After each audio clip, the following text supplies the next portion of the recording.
Bad news, everyone. The R&R Show, which should have been streamed live on August 23rd, has been delayed, has been postponed to August 30th. Why, you ask? Well, that's what Ruel's normal situation is.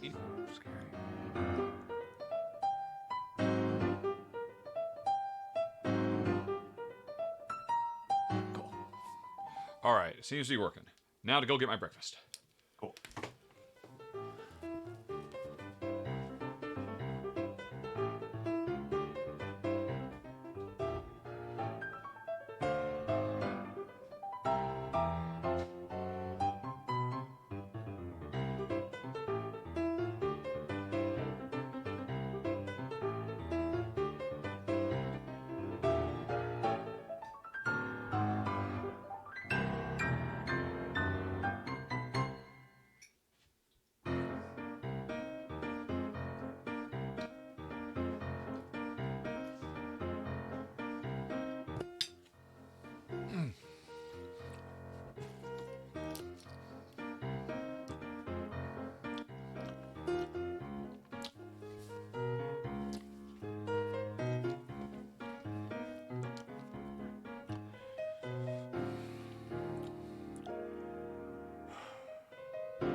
Hello, Oh, everybody. hi.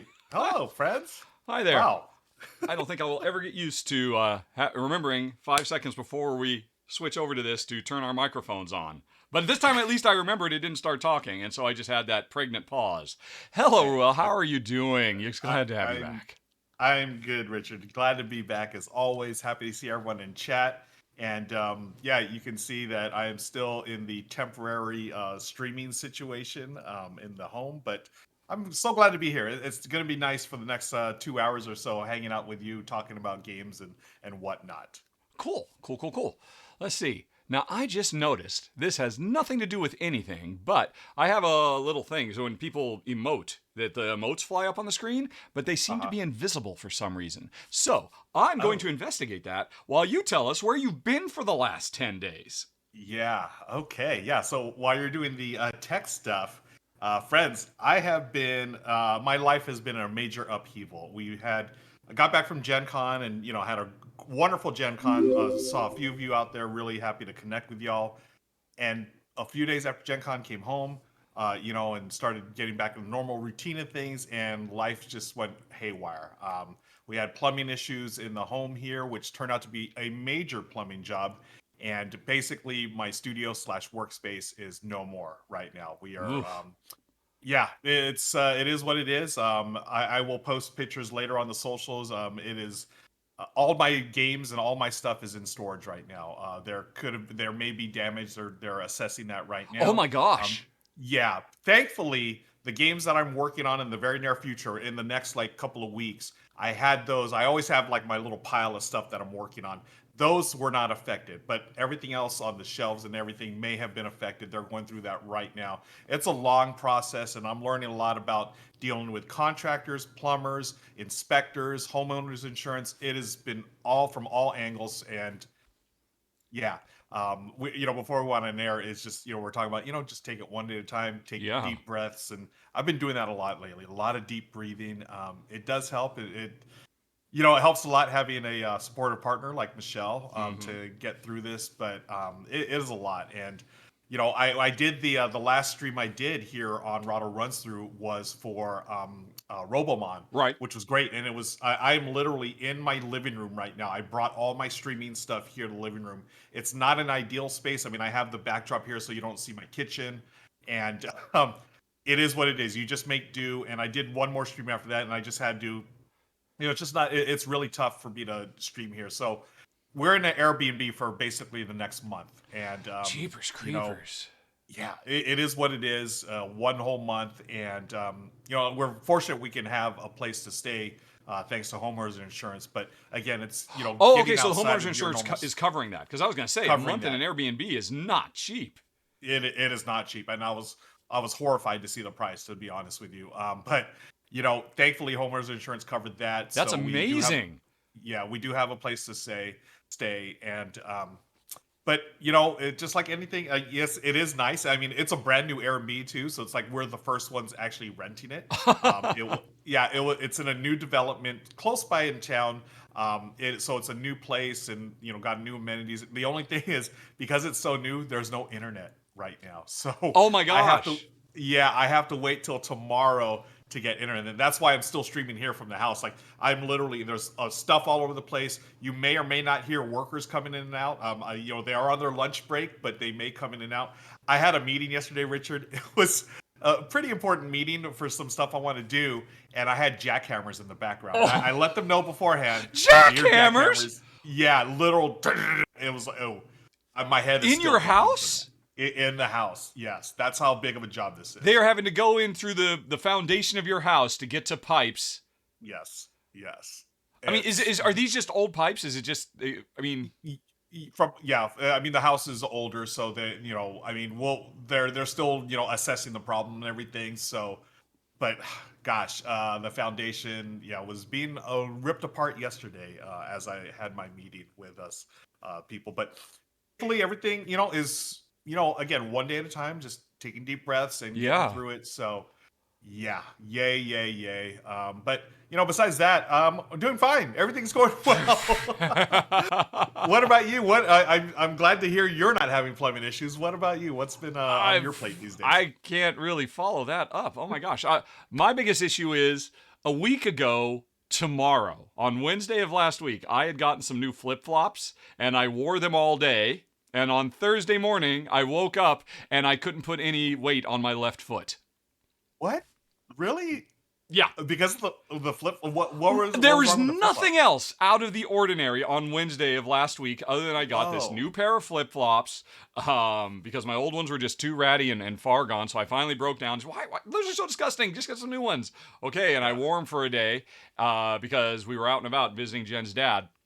And I have to admit, normally, I mean, flip-flops are a thing I wear for 5 or 10 minutes. When you have to go out and do a quick walk with the dogs or, get the mail or something like that. I haven't worn flip-flops all day for probably since I was in my teens. When it boils right down to it. And so that's the only thing we can assume. And I've just been waiting for it to get better. Because I'm thinking, well, this is just some kind of weird tendon sprain or something like that. We are now 5 days later. As of Thursday, it'll have been 7 days that I have not been able to put weight on my left foot. And I am or I should say, more to the point, the left side of my left foot. If I put any weight on this side, I mean, I can feel it right now. My body's saying, please don't. Please stop that. Ouch. So I'm just basically walking around, putting all my weight, and I take a step with my on the right side of my foot, and it's totally fine, and I don't feel a thing. So I have been hesitant to go down to the local clinic because, as you know, I am a cheap bastard. I am a cheap so-and-so. It's been so long since we've been on. We're getting a little salty on the language. But I think I am, in fact, going to have to go. Now, you seem to have completely frozen. Either that or you're so shocked by my foot situation. But nope, I think, your totes frozen. Are you down? Oh, you're typing to me as we speak. He just had a power outage. Oh my gosh. Wow. Okay. I don't think my foot problems hold a candle to Ruel's problems. So, jeepers creepers. Goblin, no, they were not particularly hard thongs. But they are in fact very old feet. So I imagine it's more that. If in fact it was the flip-flops, I don't know. That seems unlikely, but who knows. Well, anyway, so Ruel, after 10 days off the grid, he has now been taken forcibly off the grid again. I assume they probably just flipped a breaker or something like that because of the work they're doing, and presumably he'll be back in a second. He must have sent me that message via his phone or something like that. So, while we're waiting, folks, as it happened, 2 weeks ago, I live streamed doing the podcast, and I asked the audience, hey, do you have any questions for the podcast? And then I ran out of time to actually answer those questions. So, how fortunate that I have a queue of questions that were mostly directed at me that I can throw on screen and answer while hopefully Ruel gets his power back. I'll keep an eye on Discord over there. And let's just see. Right, what have we got here? Dr. Professor 123 asks, why visit a con? I was at Gen Con for the first time in my life. Oh, it must be a follow-up. Somebody's saying, why even go to cons? And Dr. Prof said, well, I was at Gen Con for the first time, had 4 hours, was amazing, already bought tickets to Essen. How can I maximize the value of a trip to Essen? I've been to Essen many times. The thing you have to understand about Essen Spiel, Essen Spiel is like Gen Con, in terms of, if you've seen Gen Con, you've seen, the rampant, look, there's a million publisher booths and there's so many things to buy and you want to pick them all up. But the other half of Gen Con is, oh, by the way, here's all the places you can go and play them. Now, I've not been to Essen for like 5 years, ever since I moved back to the States. But as I understand it, Essen is a place where you go just to buy the games. You do not go expecting to play them. Publishers have most publishers have very little space you can sit down and demo a game, unlike Gen Con, which is all about sitting down and sampling games. Also, in the past, when I've been to Gen Con, I have found sampling games that, the publishers are like, okay, we're going to get you through one round and then you're done. Whereas if you do get a table to sit down and play a game at Essen, you're probably going to play the whole thing and you're going to be there for 2 hours, which means if you're not the one sitting at the table, you're very unlikely to get that spot. So you have to go into Essen knowing predominantly it is a shopping trip. And there are a million things to see and a million games to talk about because there'll always be volunteers you can talk about and get an idea of what the game is, but don't expect to go there playing. And also, I mean, except for after hours, because I think all the local hotels will have people, overflowing, who've come for the convention and, playing aplenty. Let's see. Oh, I see I've got a message from Ruel. He says, I'm back. Ruel's back. All right. I see he's back, but I don't hear that he's back. Do I have to do something? Well, first of all, I have to get him back over here. Hello. Hi. Yay. What happened? Power. So, along with everything else going on in my life, here in my part of Southern California, for the next 10 days, we've got over 100-degree weather. I just had a power outage here in the house. Yay. Oh my gosh, rolling brownouts. Yeah. Oh my! I assumed it was the contractors had to flip a breaker and didn't warn you or something like that. They did that the other day, but today they're on their lunch break, so I can't blame them for this one. But yeah, literally, we're 100-degree weather for the next 10 days. It's all coming down, folks. They're throwing it all at me. But thanks for you get knocked down, hanging out. but you get up again. They're never going to keep you down. The ultimate anthem for our times. Is that Chumbawamba? Chumbawamba's Tub Thumping is probably the most important song in my life, quite frankly. Which have we talked about could be a before? Trivia topic if we get to that. Because now that Ruel's back, folks, we'll stop with the Q&A and we'll do other things, the things we normally do here.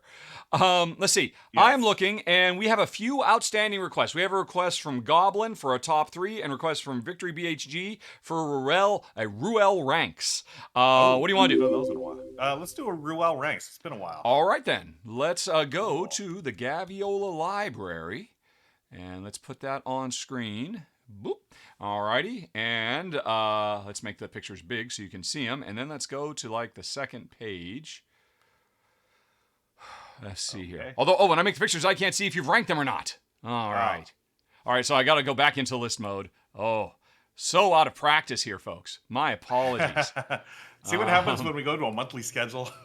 Yes. Although, interestingly, not for the month of August, because, folks, that's right. Provided Ruel doesn't keep disappearing, if R&R fans, you're in for a treat, because we are doing 3 episodes back-to-back. This week is the regular monthly episode, sponsored by Fun Again. Next week, we're sponsored by The Fog, and the week after that, we're sponsored by Sagrada Artisans. So we're going to have 3 episodes in a row. There will be 3 episodes in the month of September. So it's going to be all R&R all the time. Let's see. So you haven't ranked any of these. Do any of these jump out at you? I'll just make them bigger this way. Let's see. Now you can only see 2 of them. That's no good. Yeah. Now you can probably read that. Yeah. Let's scroll down. You've never ranked Agricola? I have not. I need to start making the. All right, you go to the next page.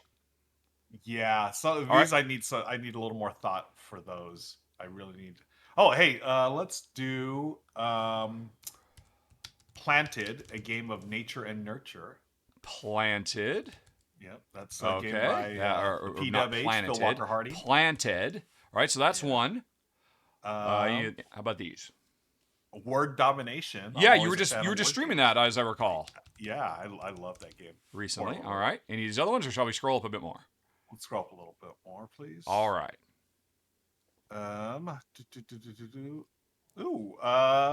Nations the Dice Game.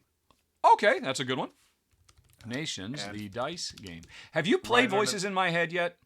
I have not. I have a copy of it, and I'm so desperate to play it, and I have not played it either. I really want to give it a go.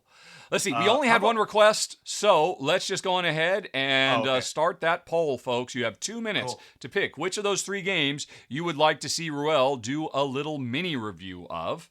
And right off the bat, well, we're off to a race, and so far, nobody cares. Oh, no. Okay, it could go any direction at this point.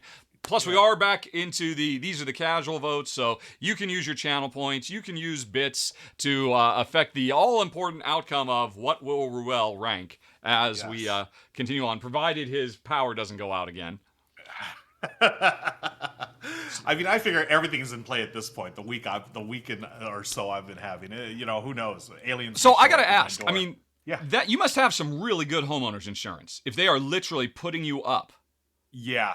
We've been we're very fortunate. Our Do policies you taking would you care of that. I don't you don't need to get into like really specifics, but do you pay for a high premium or do you have like a premium home insurance or do you just have like a bare bones basic one or what?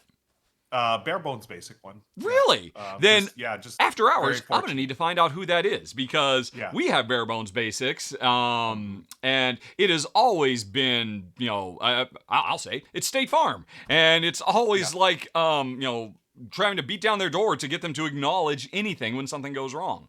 So you were with somebody else who you have now made me we think are not I want with to. State Farm. I'll tell you that on live here. I'll say we're not State Farm. I will message you. We'll talk after we're off. Okay, yeah, camera, because this show is not sponsored by any home Exactly. warranty companies.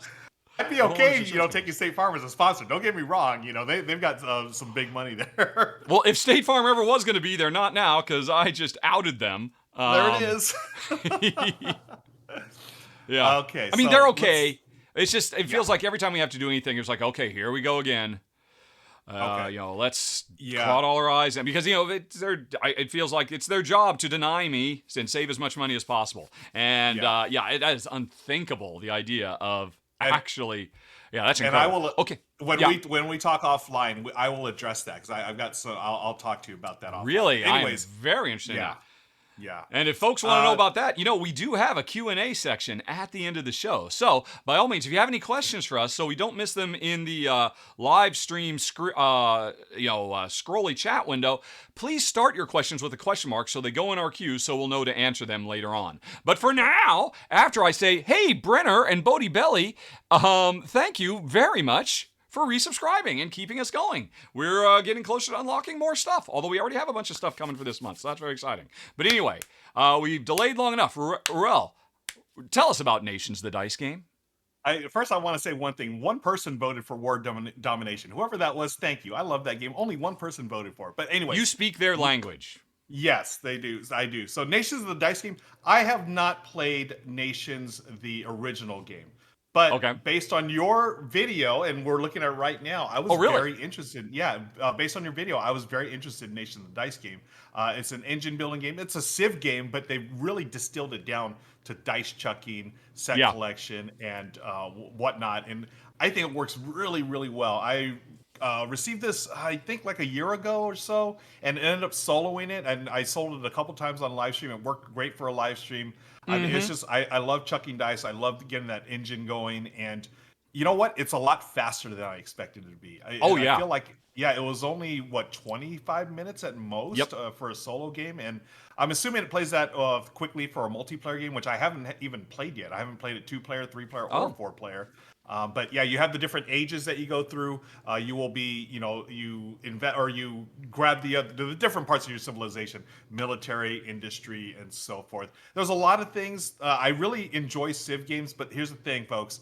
If you don't have the time for your standard Civ game, whether it's a computer version or a board game version, why not give Nations the Dice game a chance? Oh, yeah. I think it really does capture the feel of it, the flavor of it, but again, in a 20-minute version. And I can't recommend it highly enough. I really enjoy this one. Now, that being said, I've only played the base game, and I know that you've said that the expansion is a must. Do you want to talk about the expansion a little more, Richard? Must. Well, I mean, it does, it has a bunch of new things, but the most important thing is Nations the Dice game, if you just get the base, no matter what nation you choose, everybody has the exact same starting situation, which is fine. I mean, some players prefer that, quite frankly, because they don't want to, be at the whims of asymmetry and all that.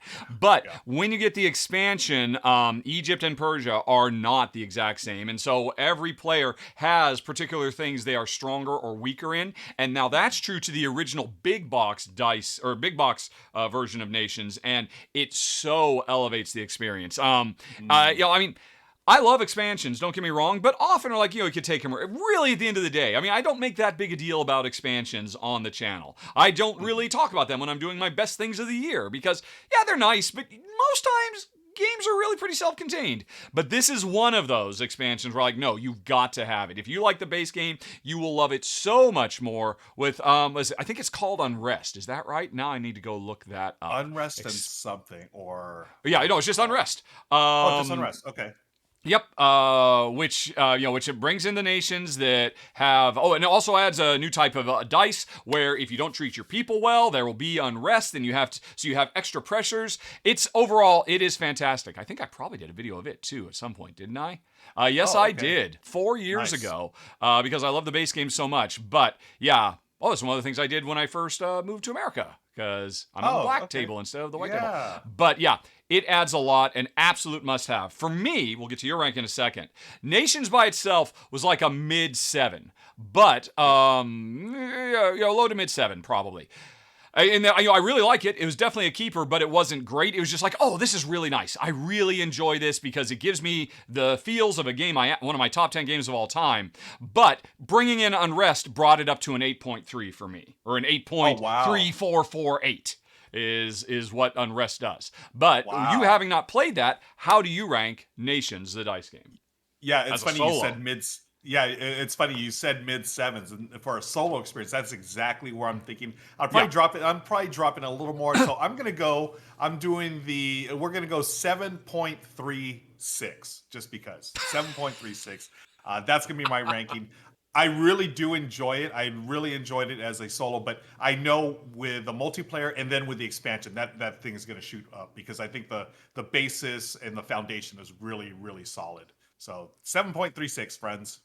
Excellent, excellent. Okay, I have marked the Ruel Ranks as complete. Continuing on, we've still got that top 3 that Goblin requested last month. And we're at the end of a month, so man, he requested that a while ago, but we've been MIA for a while. And then also Fidelia just requested a Trivial Pursuit. So what do you want to do next?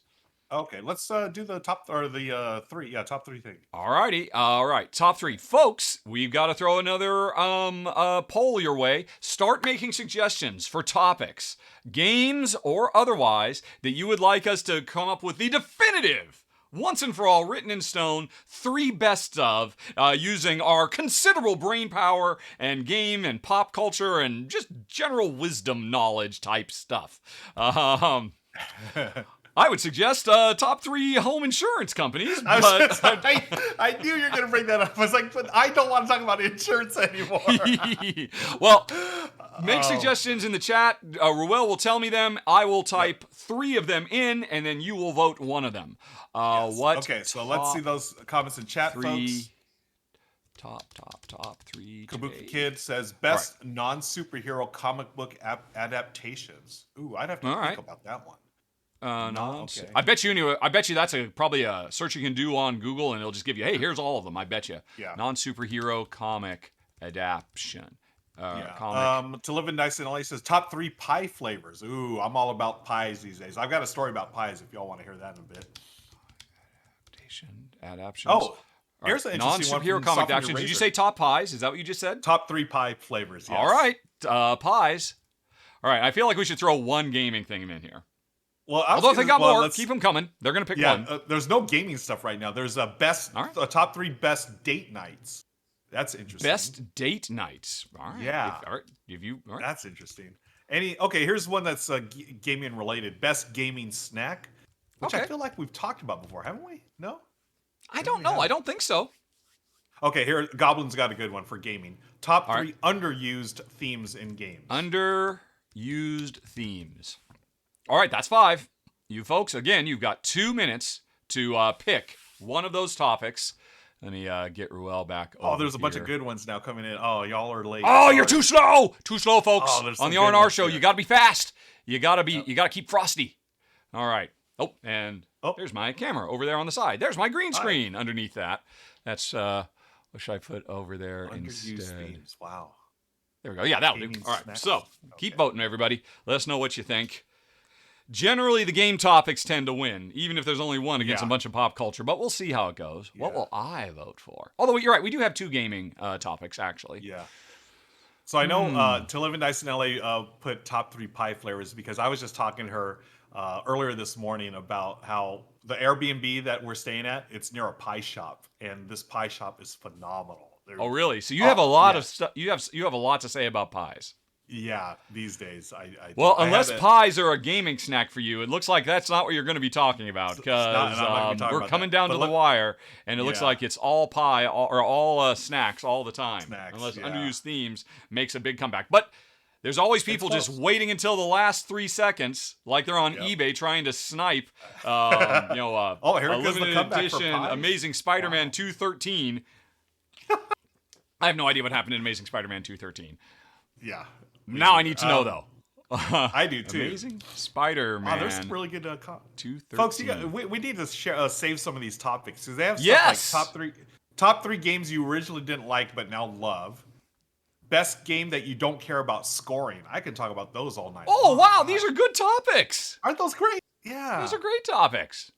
Best gaming money, top 3 deduction games. Oh my gosh, yeah. Some good stuff. Okay, how much time? Ooh, underused themes is making a comeback. Pies. Yep. Oh, it's so close. Who's Oh gonna do my. it? Who's gonna snipe it? Underused themes. Somebody Underused was themes. sitting on some points and threw them in at the last second. And for the record, for anybody who is curious, Amazing Spider-Man 213, he went up against the wizard. Look at that. I am the great and powerful wizard, and my robot spider will slay you, web slinger. Who's I don't the know artist how much there? that would go I feel for like on I know eBay. that artist. That's like classic Spider-Man right there. Yeah. That's not Ron Friends. Okay. Certainly not Romita Jr. I was just Yeah, gonna say, I'm not quite Jr. sure. Of course, I could probably just look it up. I bet you because I'm here. Did they have? Is that when John Byrne? Byrne did the run? No, I that think is John definitely. Byrne. Oh my God! Well, okay, it is John Romita Jr. with inker it Jim is. Mooney. That does not look like. Interesting. Of course, here's the deal. All I can think of now, John Romita Jr. is what he looks like today. Oh yeah. And today, yeah, I mean, you're right. He used to be much more traditional, much more in his dad's art style. He really came into his own with. Oh man, okay, I really shouldn't go deep on this, but when the new Marvel universe came in, and Starbrand, man, Starbrand was an amazing comic, which is not what we're here to talk about, because what are we doing? We're doing our top 3 underused themes. All right. Yes. Okay. Oh. But man, I This was is a tough about to go off into entirely the wrong direction. So, underused themes in board games. Clearly, pirates, zombies, and zombie pirates. I think that's it. There, Yeah. because There's when the are list, we going to folks. get some of that? Well, I've got one off the top of my head. I don't see enough games using music as a theme. Music. Okay. Can you I- name? I mean, I can name one. Rap Gods by Omari Akil. That's a hip hop theme game, which I really enjoy. I think that's a wonderful game. But besides that, are there any others? There are a few. I can think of a few. Like actually, there's one you would probably really like because it's actually a word spelling game. I believe it's called composition, as in, we're composing great works of music, but we're doing it through card, Scrabble, deck building type stuff. I'm pretty sure it's Interesting. called composition. You'd probably like that one. Okay. And of course, just this month, I covered, I think, probably a game that'll make my top 10 of the year. What's it called? It's the Woodstock simulation where you're trying to set up your own version of Woodstock. And now I can't think of it, even though it's right here, right behind my head. Come together right now. Come together Over my shoulder. right. So, but still, I would think so. And you're right. I mean, mostly they're around the music, or they really abstract. Like I said, that composition game, you're making musical pieces, but you really abstract it away to nothing. I think there was that Big Easy Buskers game. I was right? just gonna say, that one just. And funny enough, I just happened to be wearing their shirt. Weird Giraffe Games. Yeah, Big Easy Buskin. That was about being a street musician and trying to Oh, I see. James just mentioned Big Easy Busking as well. Big Easy Buskin. Yeah. And there was a phenomenal worker placement game that Jen I absolutely adored that came out years ago now, where you were managing a heavy metal band. Really? Thrash and roll is What? excellent. Oh man, I did not know anything. That's like speaking to my heart right there. Oh my Thrash gosh, of and course roll? it is. You are Right? the original metalhead. For folks who oh haven't my gosh. seen it, you can go to guild.rahdo.com and see a picture of Ruel in his 20s where he was channeling, where it looked like he was a backup dancer for, let's see, who... A backup For dance. I can't think of anybody all of a sudden. Oh man, my brain just fell apart. Oh, Thrasher. You want it all, but you can't have it. Epic. Whoever sings that. Oh, gosh. It's in your face, but you can't grab it. Yeah. What is it? It's it. What is it? Faith No More. Faith No More. Yeah, you looked like you were a backup dancer for Faith No More in that picture. Well, that's that's not quite as... You go harder. Yeah, you have to check out Thrash and Roll. Thrash and Roll looks fantastic. Oh my gosh, I've never heard of this game. Yeah, it got a reprint a few years later where they cleaned some stuff up. I still have the original first edition. And the thing is, Jen hated the thematic stuff, and my complaint was always, hey, why couldn't there be a variety of band types? I have a thrash band and a country and western band. No, you can just pick from 5 different thrash metal bands. But it's really good. I think you would love it, considering the subject matter. So, I would love to. I don't know, have we just disproven there's not enough music?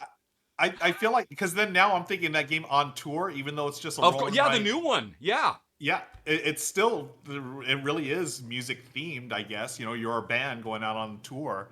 So maybe, I don't know. You know what it is? I don't think there's like that one big like music themed game that we've gotten yet. You know, like a big crunchy Euro or something. I feel like there's something that could be made into that. And someone in chat, was that James?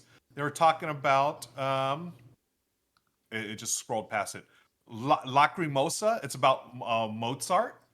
That one's from Devere Games, and I know they do heavier stuff. So that's the one that's going to be coming out at Essen this year. Lacrimosa. Okay, that sounds cool. It's about Mozart. So yeah. Okay, yeah. Yeah, so I think we just spent 5 minutes proving you wrong. That music theme is not underserved.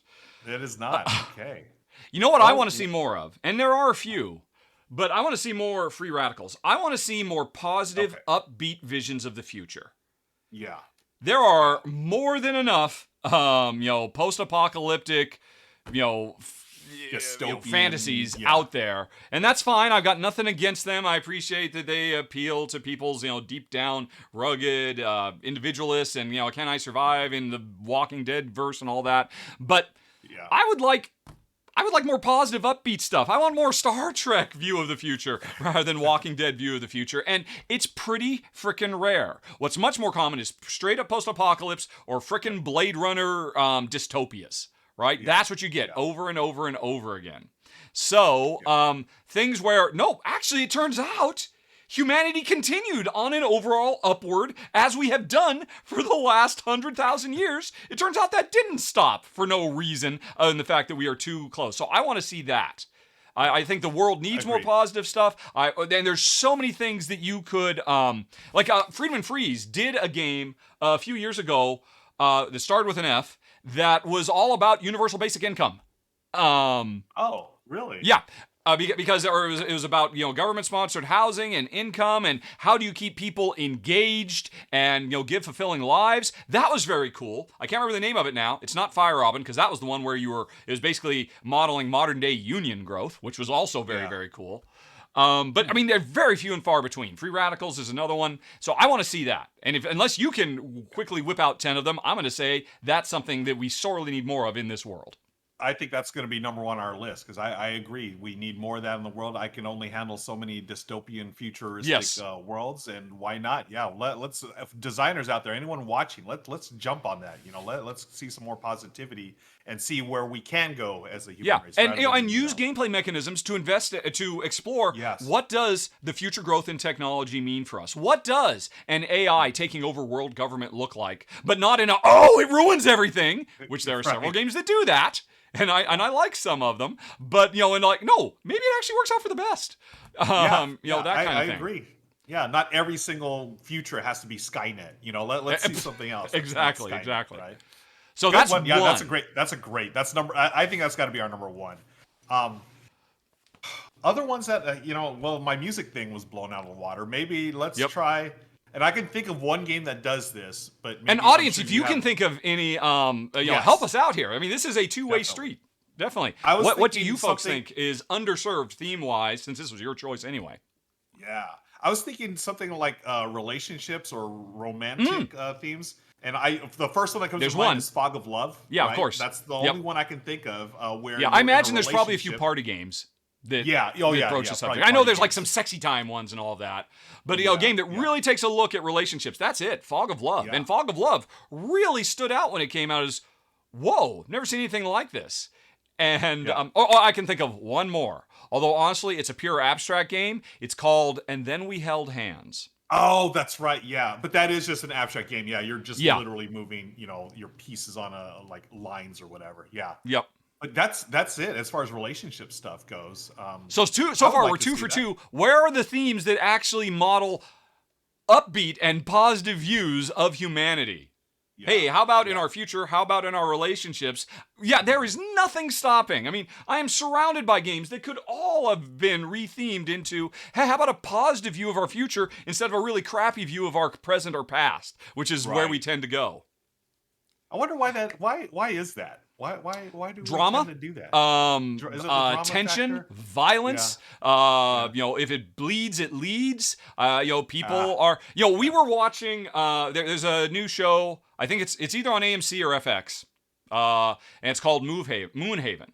And Okay. it is basically about, hey, humanity is really doing bad on the planet, but at Moonhaven they're up there trying to solve all our problems. And we watched the first episode. It's like, wow, that's a really positive view. But then we watched the trailer, or Jen watched the trailer for the rest of the season, and she's like, I really like this pilot episode, but I don't know, I want to watch it because it was 3 minutes of fighting and violence and backstabbing and chicanery, and I was like, why? And we went ahead and did watch it, and yeah, there was that, but it was still overwhelmingly a positive view of humanity's future, and we really enjoyed it. But Okay. to sell it to us, they just tried to put in all the punching and the shooting and the stabbing, that squeeze all of the 10 hours of it into a 2-minute trailer, because that's where people tune in for that. People, Yeah. and I've heard this before, when talking about, well, why does the news never tell you about good stories? Because nobody listens. Because if you go back to our early 100,000 years ago, a million years ago as we were evolving, our brains were evolved there. Oh, danger? Pay attention to that, because if I don't, it will eat me. Good news? That's nice, file it away, don't care, keep going looking for more danger. Because if we don't always look for danger, we will literally die. And that is so hardwired into us, we can't get rid of it. And that's what modern media and social networking and everything, and probably board game design and TV movie trailers all tie into. Yeah, that's so interesting. Yeah, it's baked in our DNA to keep an eye out for danger. So Yeah. there it Yep. is. You've explained it. Why we don't have more games like this. So I we've got guess. two themes. Yeah, right any now. other We've suggestions? let's see anything else. Let's see what anyone chat talking about. Oh, book themed. Yeah, I love books. I agree. Fidelia, underused themed books. Ex Libris is one. Athenium Mystic Library is another. Yeah, I don't was know just if you going to say, count word there's lots games. of bookshelf simulations. Right, Although right. really, there's only 2 from the same publisher that came out within 3 years of each other. How many different ways can we stock fantasy bookshelves? Step back, says Renegade. We will answer that question. 2 ways is the answer. They've cornered the market on shelving games. Yep. I don't know. Oh, here's Sophie Eraser just put therapy. What about therapy 101? Yeah, that's interesting. I That would like be- that a lot. Yeah, That's a fascinating. really good idea. How do you gamify that, right? Well, I mean, on the simplest level, you kind of borrow from Fog of Love, which is about trying to develop healthy relationships between people. It could instead be a relationship between a therapist and their patient, and both trying to an imperfect communication, cooperative game where, well, as a patient, I don't know what my problem is. You're helping me try and dig it out. By making moves, which is really about interplay between players. I know there have been some games that are really kind of more investigating the dreamscape, and that's kind of adjacent, but it's really not the same thing. A positive look at therapy, that is definitely a really nice crunchy Euro trying to drill down. That's really interesting. There's been stuff, there were several games I think that were inspired by Pixar's Inside Out, right? Okay, yeah. You've seen lots of, you can play as anger, or hey, we just talked about one earlier. Voices in My Head is one of those games. But that's an interesting topic. And I feel like that I would topic, certainly like to see that. I don't know if that's something you could make into a lot of stuff, though. Right. It's hot, and I'm And going to go turn on my like- fan. I'll be right back. Yeah, You no problem. Talk to the people. I feel like therapy, like a therapy game, that might be more like a role-playing game, right? Or an RPG, maybe Oh, sure. perhaps even like a 2-player. That would be interesting. A 2-player RPG. One player is a therapist, one player is the patient. And how's your foot? Well, what's going on? I see you forgot grimacing and I in stepped pain. on it. Ay, ay, ay. Wow. It's fine. It's fine. It has gotten progressively better, which is why I've been Okay. hesitant to go see anybody about it, because every day it does feel like it's 10% better. Okay. You know, fun. Okay, here's a question about your flip flops. Were they like expensive flip flops, or were they like No. cheapies? They were the cheapest cheapy cheaps I could cheap. They Oh, were $8, I think. They're Okay. just basically a thin piece of rubber with some plastic things that are stuck through. No. That's okay. Well, yeah.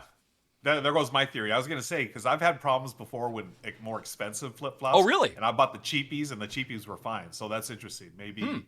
Well, everyone's got different feet, so Yeah. yeah. Yep. And I have 53-year-old feet, so. All right, we still need one more. So we do have. I mean, I see people are talking about printing, about book. Yeah. Gutenberg is the latest one, right? And that's what I would think of for printing. White hat hackers. Oh, interesting. White hat hackers. I think we've seen we've seen a lot of hacking in a lot of Blade Runner-y type games. Yeah. That's a really common trope. Anytime it's a Blade Runner-y type thing or Shadowrun Crossfire or whatever, of course, there's the hacker option. Yeah. But, I mean, like real-world hacking, modern-day hacking activism, that's kind of interesting. True. Wow, this is tough. Well, yeah, it should be tough because there's literally, 10,000 games that come out every year. So okay. I'm sure publishers are looking for themes that would resonate with people that haven't been hit yet so they can stand out. So here's one that, so I have this game and I bought it because of your recommendation. I have not played it yet. But this theme really, really resonated. The game This War. Oh, sure. Yeah. Where we take, we have a million games about warfare, but we have this one about the collateral damage, about the effects of war. Is there any other game that replicates that? Or I'm going to broaden that. Okay. I mean, this is something that I would like to see more in pop culture in general, and I think it makes sense.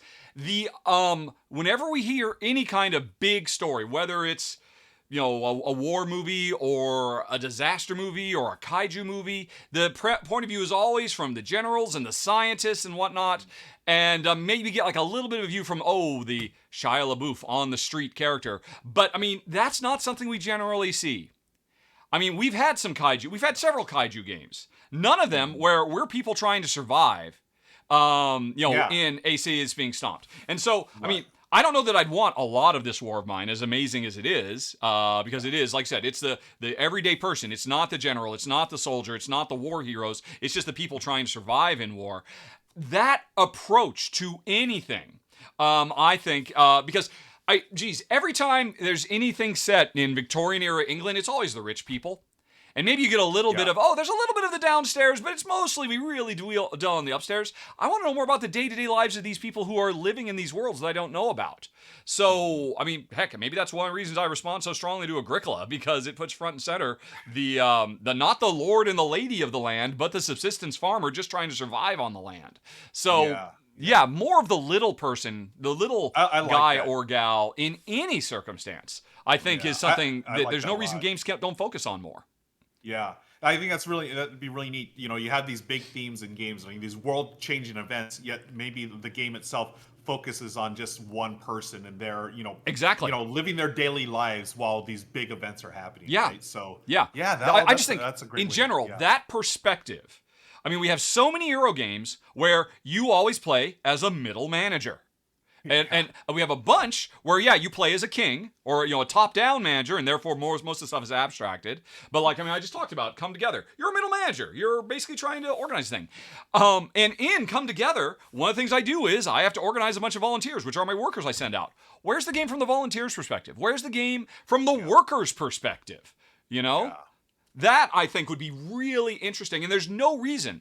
I saw somebody earlier in the chat said, "Hey, where's The Sims?"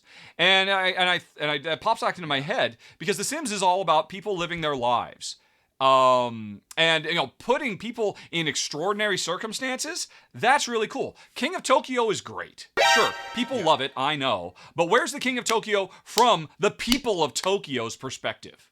Right. Agreed. You know, where's the game about, hey, we've got these cool looking monster stuff, yet they're destroying our city and Yeah. someone's got to clean it up, someone's Yeah. got to take care of the disabled and hurt, someone's got to rebuild that infrastructure. I Yes. want to see a game about that. I want to see a lot of that because again, Yeah. we are 3 for 3. Hey, by the way, thank you, Tanner Ellis. Welcome, Thank you. Raiders. We were just in the middle of coming up with the definitive, once and for all, top 3 most underused themes in board games. And I think we just hit our third one.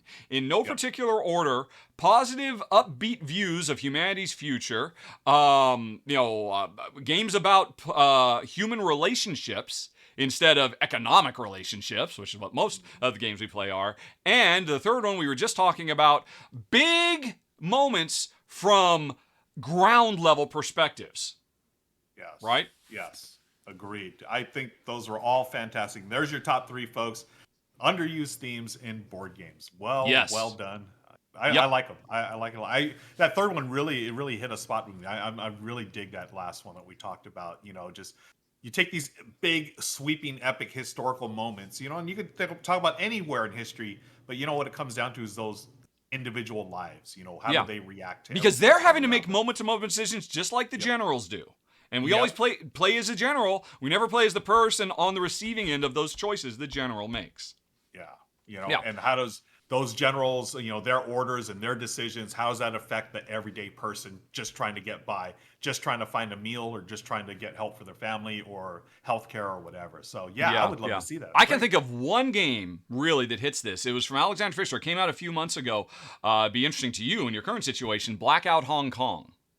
Oh, I never got to play that. It is an excellent game, just as an excellent Fisher game in general, but the theme really resonated with me because it is about volunteers who are going out into the night and trying to help their fellow citizens in the middle of an epic 48-hour blackout. You know, trying to get food and resources, trying to help people. And that's the entire game. We are not the police. We are not the National Guard. We are just individuals who have skills based on our day-to-day lives and using them as best we can. So more of that board game industry, more celebrating everyday heroism rather than top-down heroism, rather than trickle-down heroism. Let's trickle up that heroism. I agree. Here's an interesting counterpoint. I really appreciate what Fidelia said. Sorry, but I have to agree to disagree. I don't want to play as an everyday person because I have that every day in real life, and gaming is one of my ways to escape that. See, but I would suspect that we're not talking about. I mean, don't get me wrong. I would love to see more Sims games. I saw somebody in the chat mention Pursuit of Happiness. CV is another. I love both those games because they are literally modern Euro versions of the Game of Life, the old Milton Bradley game. But I mean, we're talking about games where it gives you an opportunity to escape because you're. I mean, again, I want more Sims games, but these are games where you can project yourself into this world as you dealing on a heroic level with bigger than life events that you don't have in your day-to-day life. And rather than being the general or the superhero or the president or the CEO or whatever it is, you're the individual person rising to make the world a better place. I think that could still work. I mean, don't get me wrong. I want more Sims style games too, definitely. I mean, really, I can only think of 2. I would have been happy to say that. More Sim-style board games. Where is our board game of The Sims licensed from Electronic Arts? How does that not exist? I don't understand either. That game, that just seems like a natural for a board game. Is it a licensing thing? I don't know why it doesn't exist. Yep. Well, anyway, thank you, Raiders, for joining us. That's what you get when you come to the R&R Show. Really deep, thoughtful... No, actually, most of the time you don't get really kind of deep philosophical stuff. We just like talking about games. We do. But let's see. Do we have any other outstanding things? We've been going... we need to get going on the actual show. We do have a Trivial Pursuits. Let's go on ahead and do that really quick. It's been a while since we got the wheel out. So, how do I get the wheel out? It's been so long I don't remember how to get the wheel out. Now that I think about it. Alrighty. I have to... Wait, I have to come over to this screen. And then I have to find the wheel. And I have to unhide it. Boop. And then I have to go to this screen. And then I have to wait for a second for the button to load that lets me spin it. And spin. Oh, okay. So you're only on one slice of the pie this time. I've got it. Yep, it's been me for a few times now. And it was almost Okay. me again, Almost but you it's again. not.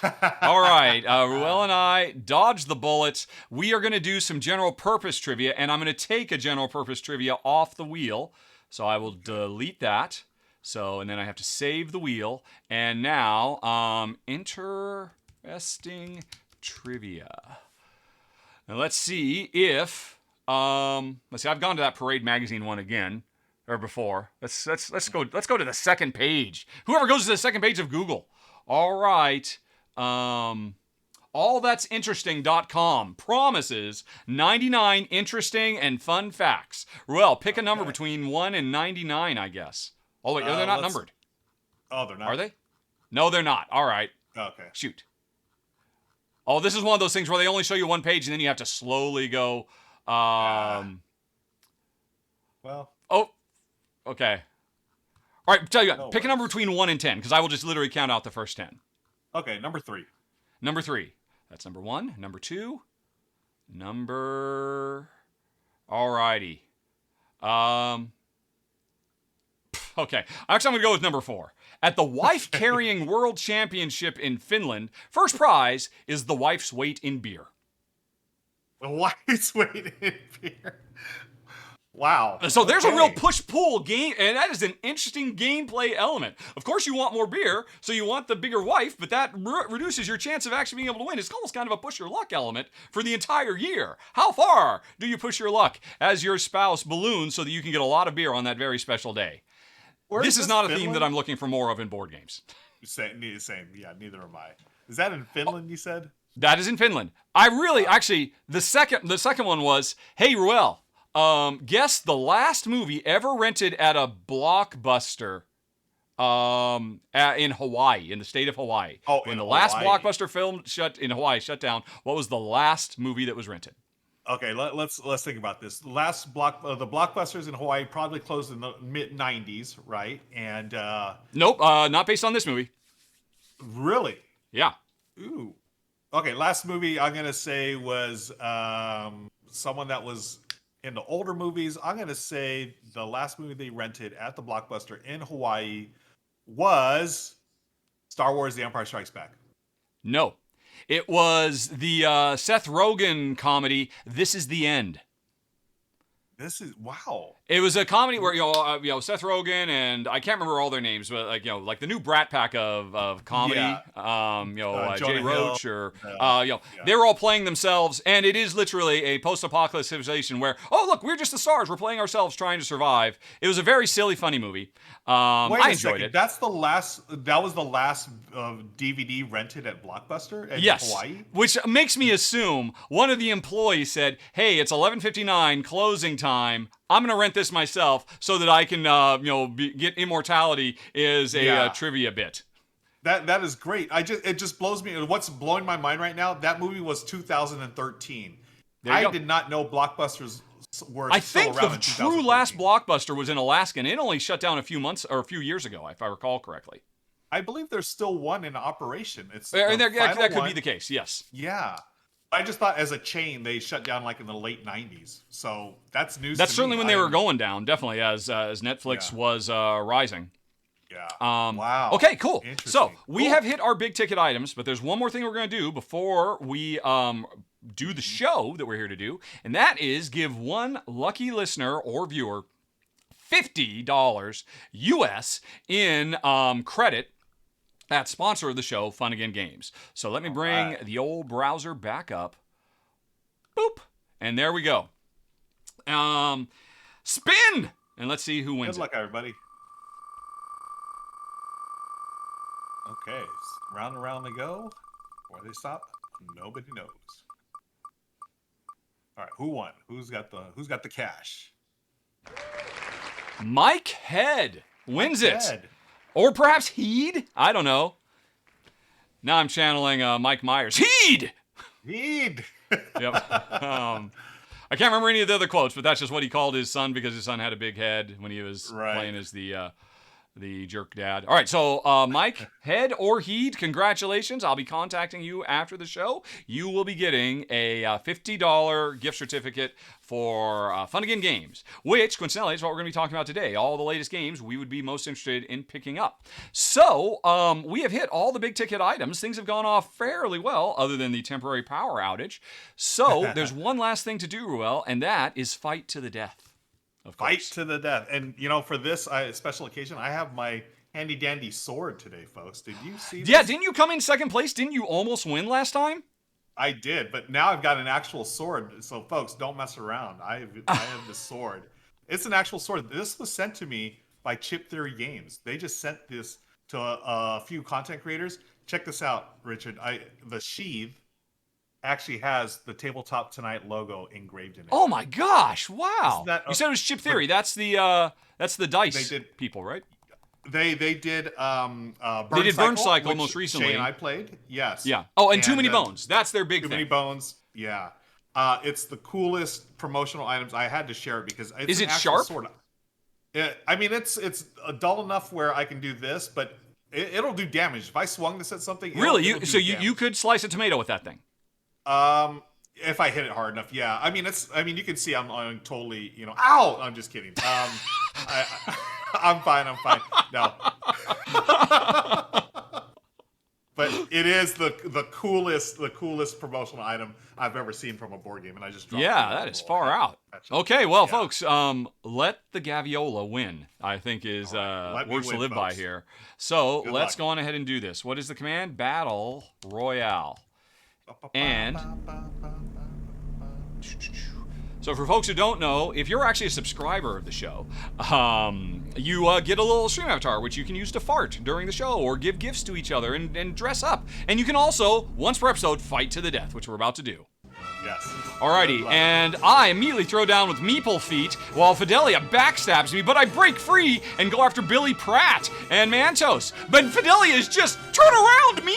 Fidelia is just working me over. I don't think I'm going to last very long. No, I'm still at half life. Now Andrew Scott comes and stabs me in the back. Everybody's out to get me. But somehow I break free. I'm still alive.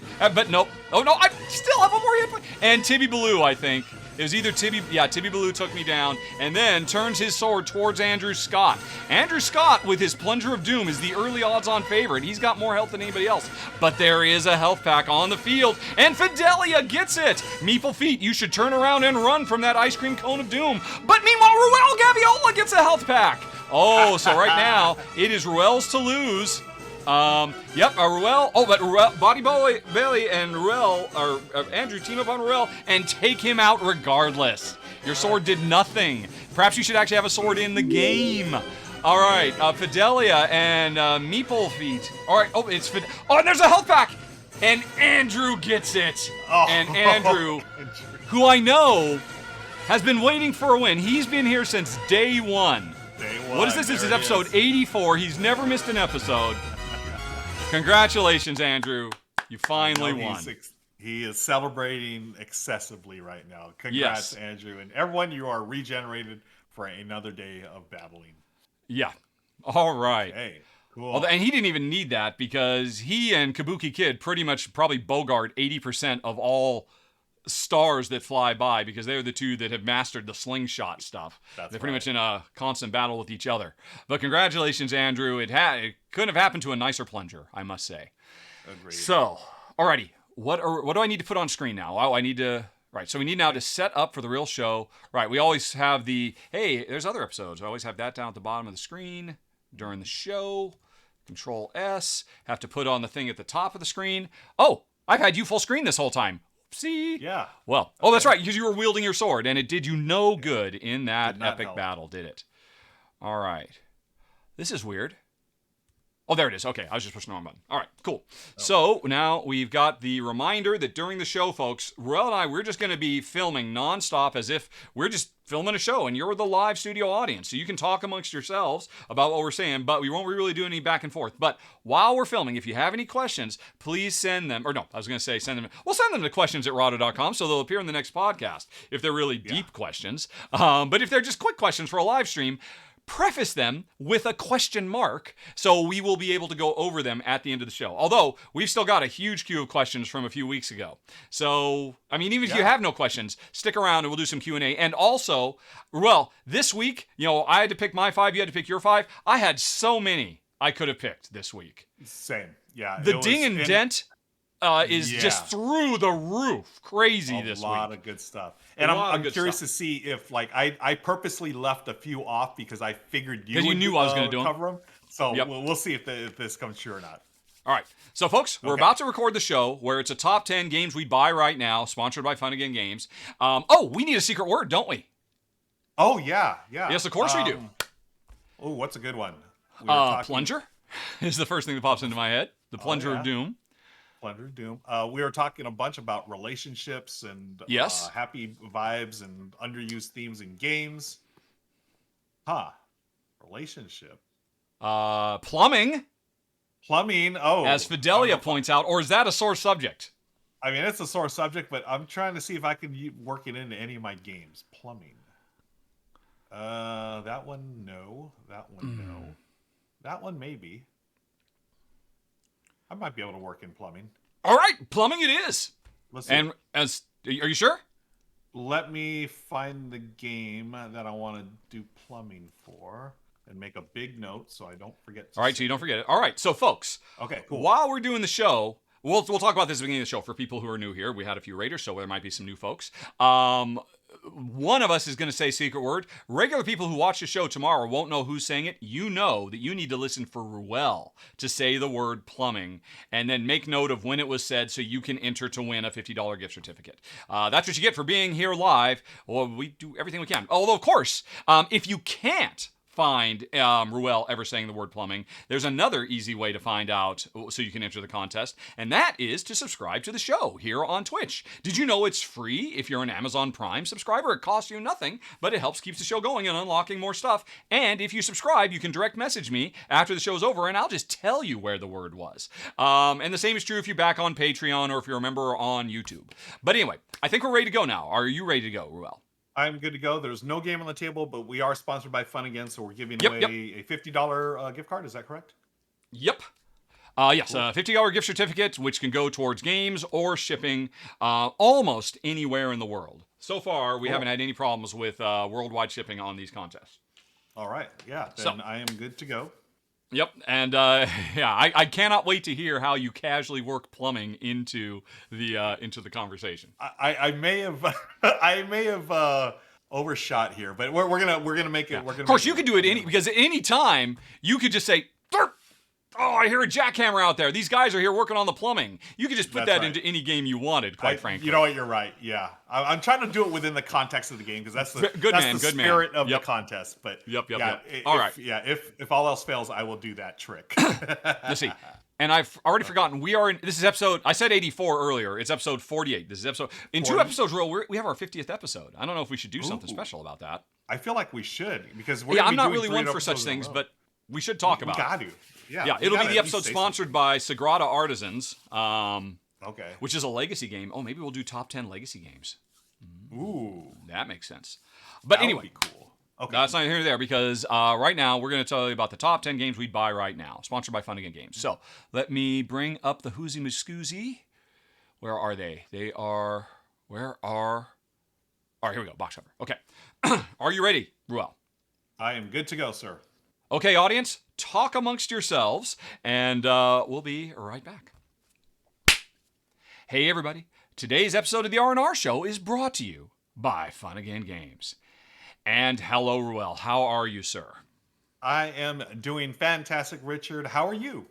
I'm doing okay. Although, that's kind of bearing the lead.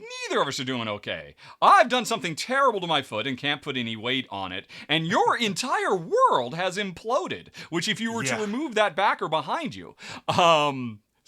There's a lot going on, folks. And if you'd like to know more about our personal lives, well, you can hit that eye up in the top right corner screen to go watch the extended edition of this episode, where we do all kinds of things. We get very philosophical about games, and we tell you all the stuff that's going on in our personal lives. But if you're just here for the games, James, then you're in the right place, because we're about to tell you our top 10 games we'd buy right now, sponsored by Fun Again Games. Yeah, I've been looking forward to this. You'd alluded to it. All the personal life issues are going on, so I've been really fired up to get together with you again and talk about games, and because that's what we're all about. I can't wait to see what's on your list because, again, we talked about this a little off camera here. Did you come up with the games that I thought you would come up with? And I left some off my list because I had a feeling you would. So I'm really curious to see what games we're both I cannot wait. There were some about. really good ones. This is a very good month for this topic. But before we get to that, folks, we're not here just to talk about games. We're here to help you get those games because one lucky winner of the viewer of this episode or listener, if you're listening to it on the podcast, which is podcast.raw.com, you can always listen to these rather than watch, is going to get a $50 gift certificate that they can use for anything they'd want to buy at Fun Again. That covers the games and shipping. Ruel, how do they win? Oh, folks, all you have to do is watch or listen to this episode, and one of us is going to say the secret word. And when you hear that secret word, you are going to write down, not the secret word, but the game that we're talking about. At that moment, you're going to send it in an email to contest@rahdo.com, and you'll be entered to win your very own gift card from Fun Again Games. Well, Ruel, what is the secret word? The secret word this time is plumbing. Yes. So that's a little hint, folks, as to what I am dealing with these days. Yes. Plumbing. So one of these games I'm going to be talking about, you'll hear me say plumbing, and then you enter the game and send it on out to Rahdo.com. Contest@rahdo.com, the name of the game when one of us says plumbing. And it won't be Ruel shouting plumbing for no reason because he has some epic plumbing problems. But if you want to know more about that, folks, oh my gosh, he has got some stories. Again, you can go check out the extended version of the show. But with all that out of the way, I think we are ready to go. And do you have your first game queued up, Ruel? I do. And let me cue that up here. All right. Put it on the screen. So these are the top 10 games we would buy right now. Yes. Fun Again Games got a lot of great ones. And this one, I have not played this game yet, but I saw it on the Fun Again game site, and I'm super excited about number 10, Hidden Leaders.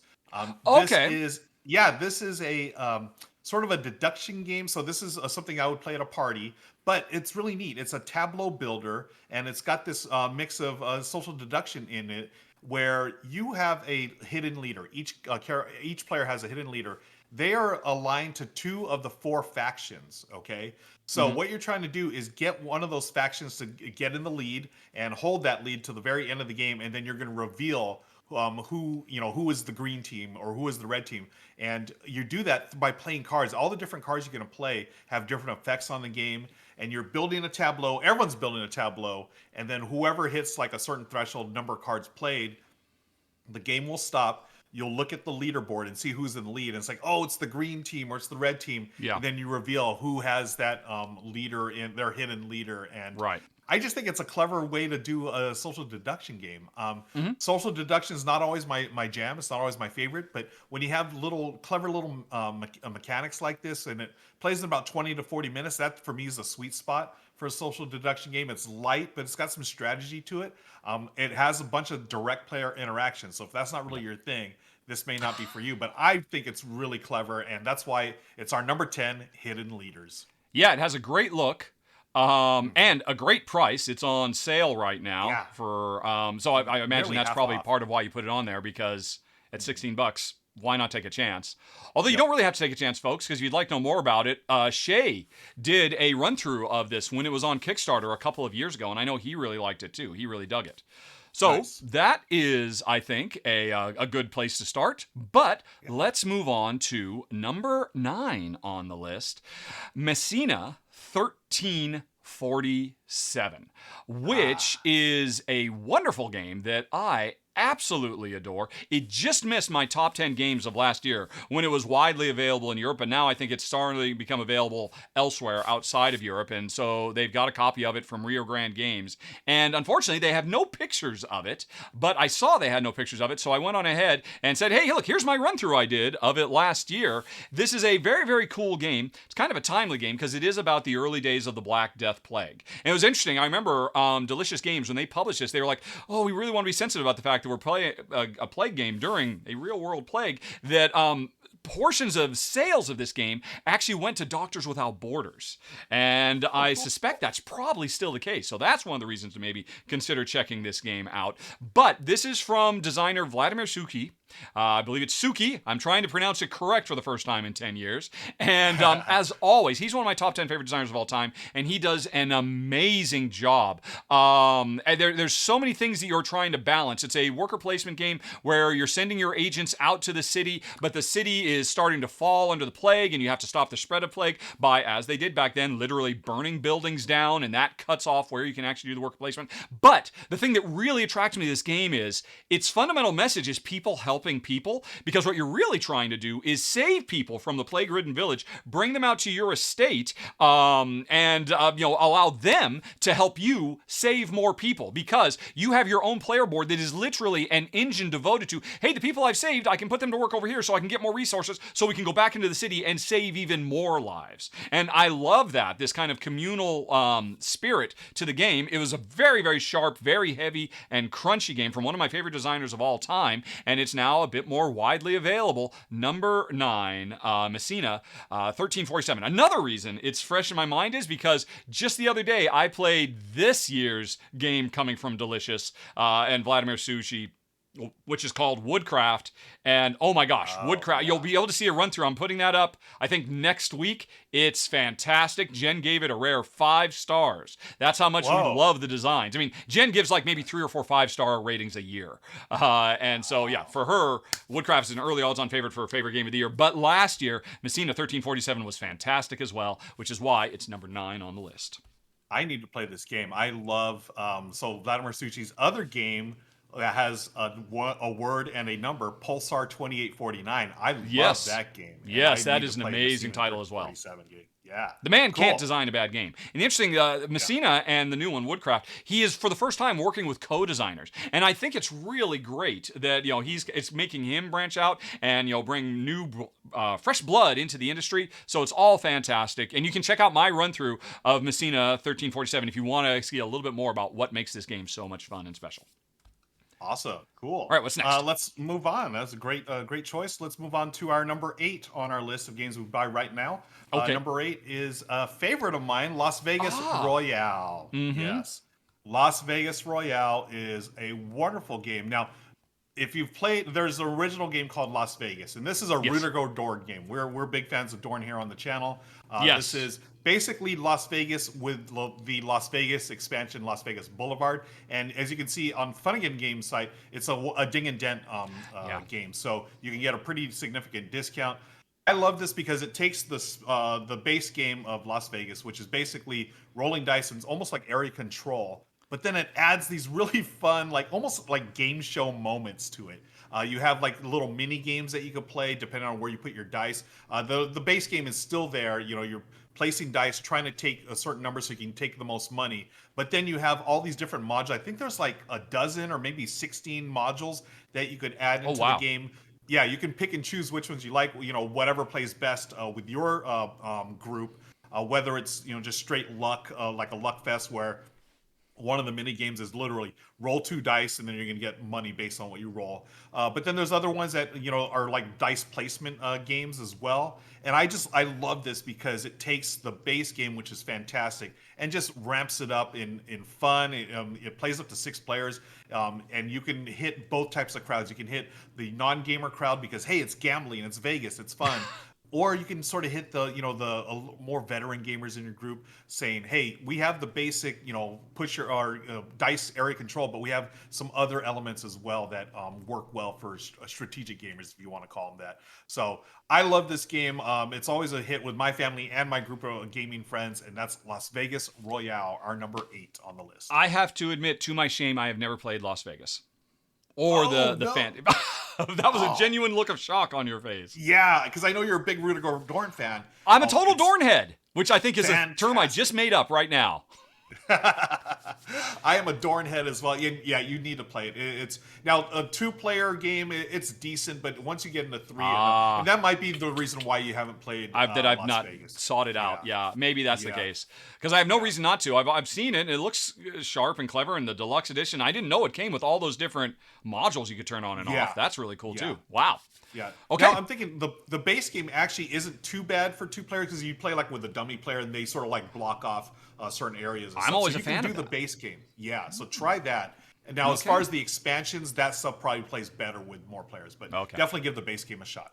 All right, cool. Well, let's move on to one I have played. Number 7 on the list is Dice Realms. And this is another one that I pulled out of the Ding and Dent. Man, this month, there were so many games. I could have easily done a top 10 Ding and Dents from their collection when it boils right down to it. I limited myself to only 3. I got 2 new ones and 3 Ding and Denters, and Dice Realms is one of them. Now, this is another one that I've already done a run-through for, so you can check out why this dice crafting game, I was already really impressed with it when I played it. Now, here's the thing, though. What gets me so... basically, this is Dominion with dice. Instead of a deck of cards, you're building up a collection of dice by snapping new faces on them. Every time you play, you have a different combination of abilities that the different dice faces represent, and you're racing to score points against everybody else. The core Dice Realm is excellent, in much the same way that the core Dominion is excellent. But I recently discovered, well, and you might not know this, that designer Tom Lehman has put out official solo and co-op rules for the game. Okay. Did you know about that? I did not know about that. I just found out a few days ago, and I am thinking next month, one of the things I do for backers of the show, I do the Rahdo Recluse show every month where I do a solo game by myself. I think I might be playing this solo or co-op next month to check it out, because the competitive game was already fantastic, but the solo rules brings in like this concept of invaders that players are working together to fight off, kind of has maybe a Troyes vibe to it, or an Orleans Invader vibe. So the core game is already great, and a lot of people complained about the high price cost of this game, because as you can see in the picture, it comes with a bajillion pieces. But hey, if you want a lower cost one, go get the Ding and Dent version, which is available at Fun Again Games. So that is number 7, Dice Realms, especially because of its new solo and co-op modes. Ooh. Yeah, that is cool to hear. And this one, I'm really excited. I have not been able to play this yet. I know you've raved about it before, and the solo and the co-op mode, I'm fully interested in that. I love the game Dice Forge. That was like the really sort of gateway-ish, dice, or you change the face of dice. This is the one that I'm really interested in. This is Dice Forge. Dice Forge was, like you said, was a nice gateway family game. Dice Realms kicks it up a notch and makes it more of a gamer geek friendly game with just real tons of depth that can come. And hidden depth too. Really sharp game. Again, folks can watch my run through to see more about it. Okay. Awesome. By the way, did you ever have a video for Las Vegas on your channel? Oh, that's a great question. I'll have to search that out. If there is one, folks, you'll find a link for it down in the show note, because did you know this man live streams games every week, every day, except for recently, for reasons that I won't say because of secret words and stuff like that. But he also has a YouTube channel where all his live streams are archived. It's absolutely great. You will see thousands of hours of him and his wife, and his family and friends playing games. Great stuff on the Ruel Gaviola channel. So definitely check it out, folks. And if you've done so many, you don't remember if you covered Las Vegas, but if you have, there'll be a link for it down in the show notes. Thank you for that. Yes, folks, come on over. We have a great time, and we'd have love to have you over there on the channel and hanging out and chat and watching games. But let's talk about another game that we would buy this right now. Talking about solo games, this is one of my favorite solo games of all time, Friday by Friedman Freese. What is it like? Is it just a thing? All his games start with F. Is that just yes? It is that in both English and in German. He does the same trick, which is tricky. So I guess there's a lot more F words in German than there is in English, but he's always looking for ways to do it. That's so interesting to me. But Friday, or in German, I believe is Freitag. Is that Freitag? Right? Yes. Yep. Yeah. This is a solo game. It's a deck building game. And this one, when I played it for the first time years ago, I was blown away. I had no idea something like this existed. You play as Friday, the helper, I guess, friend of Robinson Crusoe. Robinson Crusoe's been shipwrecked, and it's your job to help him and his stupidity, survive hazards and whatnot. And you start with these weak cards, and you're trying to strengthen Friday by playing cards and strengthen Robinson. You already know your way around. Yeah, you're right. Robinson is Friday. the idiot. Yeah, exactly. He's the idiot. You already know all about indoor plumbing and everything else. He doesn't. He's got to figure it out with your help. So there are hazards on the island. You're going to go through 3 rounds, and basically what you're trying to do is optimize your deck by trashing them. There's a lot of really cool choices as far as like, okay, do I trash this now or do I wait a little longer to use this card or this ability? And there are different hazards and different basically bosses that you can go to at the very end of the game there. And hopefully your deck is strong enough, or Robinson is strong enough to take down the pirates at the very pirates end. that are coming for you. Yeah. Yeah. So it's a very clever game, just such a neat design, and I can't think of any other solo deck build or a deck builder that's specifically solo that plays as well as this. My only complaint is those funky sized cards. I don't know why they chose those cards. I would have just preferred regular playing cards or even tarot sized cards, but these a little funky in my hands at least. But it's a wonderful solo deck builder, and that's why it's our number 6 Friday. Yeah, I mean, you are right to call this one out. I mean, amongst solo fans, this is widely regarded as the solo card game to get. Yes. These low prices, why not? If you like solo games, folks, and you haven't played Friday, you are definitely missing out. Very, very good call. Okay, yes. So that was number 6 then. Let's move on to number 5, Space Station Phoenix. And once again, I am going back to the Ding and Dent drawer because why not? Why not save $5 or $10 while you're at it? Just because, there's a little smudge or, the corner of the box got a little banged, and fun again. They were very, very careful about always sending out pristine copies of games. So if it's not pristine, you can get it cheap, and I like cheap, and I really like Space Station Phoenix. This is such a really, really sharp game. This is a top 10 of the year candidate, I think, for this year. We are in the future. Humanity has gotten their act together, so aliens are starting to come, and they can't breathe our atmosphere. So everybody's competing to build the best space station in orbit around Earth, which means we are on the surface of the planet having to rocket up supplies to build these space stations. And we already have each player has a fleet of ships, which are basically worker placement spots in orbit that will let you build the different modules for your space station. But the coolest thing about this game is the more of the space station you build, you're building a bigger engine, because every once in a while you get to run your space station. And if you built it well, it does all kinds of combo things and whatnot.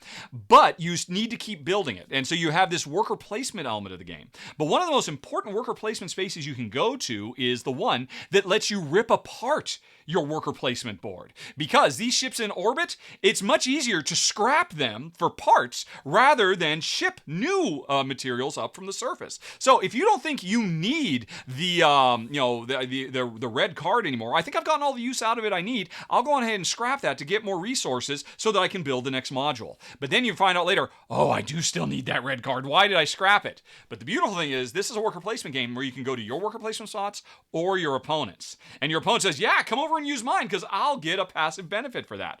Or if your opponent has trashed theirs as well, there's always these public ones that are available, but they are way too expensive to use. So the game has a really interesting ebb and flow. You start out doing worker placement stuff, as quick as you can, as efficiently as you can to build up your engine. But as your engine gets bigger and bigger and it becomes more and more expensive to build it and run it, you start ripping apart your worker placement game. You destroy your worker placement game to enhance your engine building game.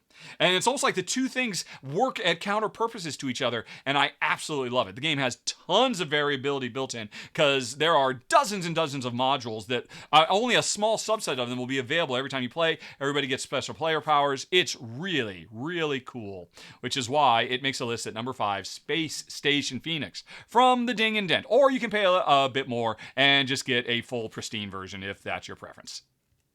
I have no idea why I have not played this game yet. This ticks off everything I love about games. Yeah, this looks awesome. I don't know why I haven't played it yet. I bet you this is going to be a game that at the end of the year makes a lot of people's top heavy games, because this is definitely heavier than the regular Euro. There's a lot going on.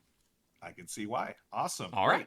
What do we got let's next? Move in. We're in our top 5 now. Our number 4 game that we would be by right now is number 4, Startups.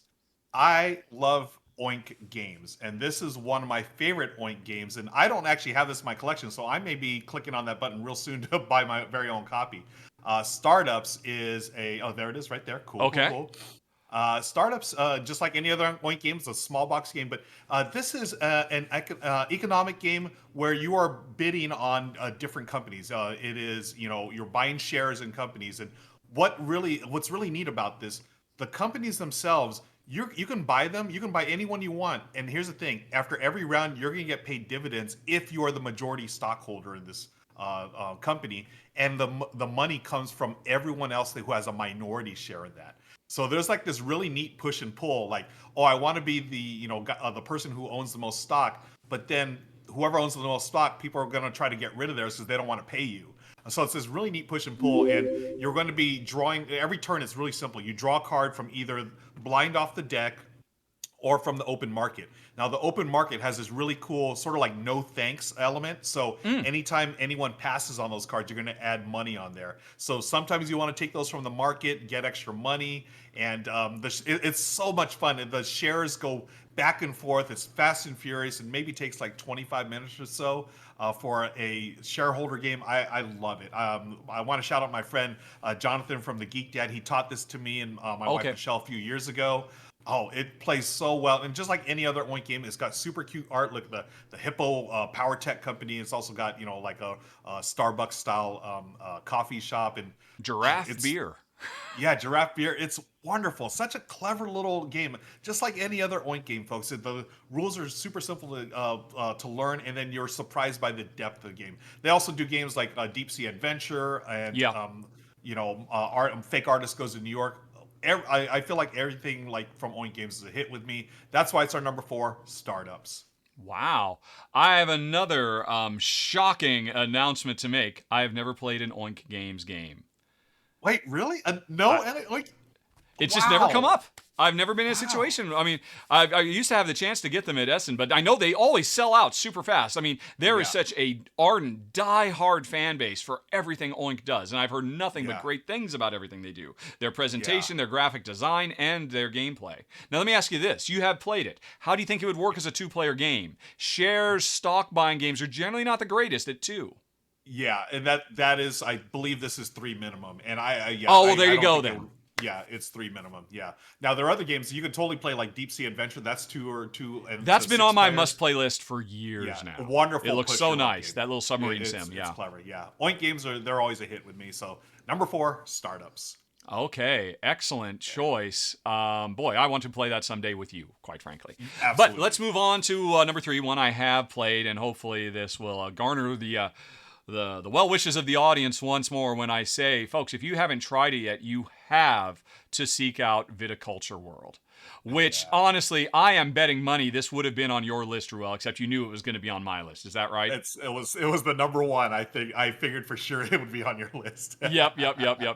Okay, it is fantastic. Viticulture, of course, is widely regarded as one of the premier worker placement games. It's one of the highest ranked ones on Board Game Geek, in the Geek rankings and all that. And it's a competitive game of viticulture, of running a vineyard and trying to make the best wines, growing the grapes, harvesting the grapes, crushing the grapes, selling the wines, etc., etc. And it's a great game. I do not deny it. But what Viticulture Worlds does is it turns it into a cooperative game. And oh my gosh, it is so much better as a cooperative game, as far as I'm concerned, than it ever was as a competitive game. And in fact, as far as I'm concerned, my long-standing problems with Viticulture are rectified and addressed with Viticulture World. Because not everybody agrees, but, designer Jamie Stegmaier of Stonemaier Games, he loves his crazy swingy cards, right? He just loves cards. Oh, this is an amazing card. Or, oh, I drew a card and it's crap because it's in the game and I took a chance and you got a lucky and got a card and I didn't. In a co-op game, those kinds of issues go away because if somebody goes digging and they don't get something good, that hurts everybody around the table. So we have communal misery rather than competitive misery, which always kind of stuck in my craw. And it's not just the fact that this is, they went so far above and beyond. They could have just said, hey, let's just tweak some rules and whatnot and come up with a timer you have to play against and everybody has to score certain points. But here's the deal. They call it Viticulture World because the game comes with 7 different modules that represent the 7 different continents you can play on, and each one introduces new different gameplay elements to the game.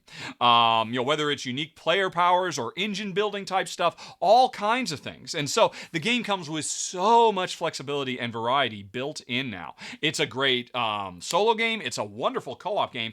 And for Viticulture fans, if you're looking at the screen, you might say, wait a minute, that does not look like Viticulture at all. It's because it comes with a completely new modular board. And this is it would be impossible for me to go back and play regular Viticulture now without having this, because every time you play, as you're going through the game, you unlock different modules that will change the function of all the buildings. And it will evolve in a unique way every time you play, multiplied by all the different continents you could be playing on. Just gives so much flexibility and variety. I am absolutely gobsmacked.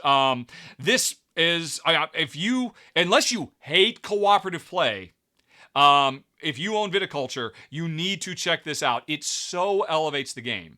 Now, some people might be upset because it does, for me, it's another improvement. It really enhances the depth and complexity of the game, gives you a lot more to crunch on. So for people who love the pure elegance of straight Viticulture, maybe that'd be a reason not to get it. But for me and Jen, it makes Viticulture, a top 100 game for me, which it wasn't before. And now it is, thanks to our number 3 Viticulture World. Yeah, I love me some Viticulture, and I am ashamed to say I've had this copy of Viticulture World on my shelf of opportunity for a while now. And then we both have some shame today. Well, I need to change that. I need to play it. I'm going to say this, and I will go out on a limb here. Viticulture is the best game that Jamie Stegmaier has designed. That's my number 1 of his, followed by either Scythe or Tapestry, one of those two. But Viticulture to me is the pinnacle of his designs. It's a wonderful design, and that's why I can't wait to jump into Viticulture World. Well, this will just further cement that for you. I guarantee it. Nice. Okay. All right. Two games left, folks. Let's move on to the games that we would buy right now. The number 2 on the list. I'm excited about this one because of the theme alone. It's Star Wars Villainous: Power of the Dark Side. It's a villainous game. It's got Star Wars. Of course, I'm going to want it. Now, Villainous is a fun game. I would say it's like a gateway, probably a gateway plus, actually, because this game has a ton of the villainous games always have a ton of take that. So it's not really for everyone. You need to know what you're getting into. If you're not into take that, you will not like the Villainous line. But I'm okay with it. My family and friends are okay with it. And you all know how much, maybe you don't, but you do now know that I love Star Wars. So I want to play as Darth Vader, Kylo Ren, and the other baddies of the Star Wars universe. It's the gameplay is pretty straightforward. You're playing cards onto your little tableau. They trigger different actions. Then you can play fate on your other on your opponents. Would basically mess them up with the heroes. So you're playing as the villains in this case in the Star Wars universe. They also have the Disney universe. They also have the Marvel universe. I mean, Villainous, that system. They can go like the sky's the limit as far as IP is concerned. They could do anything. But again, you need to know what it's all about. It is a lot of take that. You are going to be playing your villains and then, hopefully getting to your different win condition. That's what I do like about this. It's asymmetric, so each villain has different types of win conditions. So, you can play different villains and basically play like almost different style of games. So really? Is that always the case with Villainous, or is that something new with the Star Wars one specifically? Yeah, no, it's always the case. In the original one, Prince John had a different win condition than the other villains.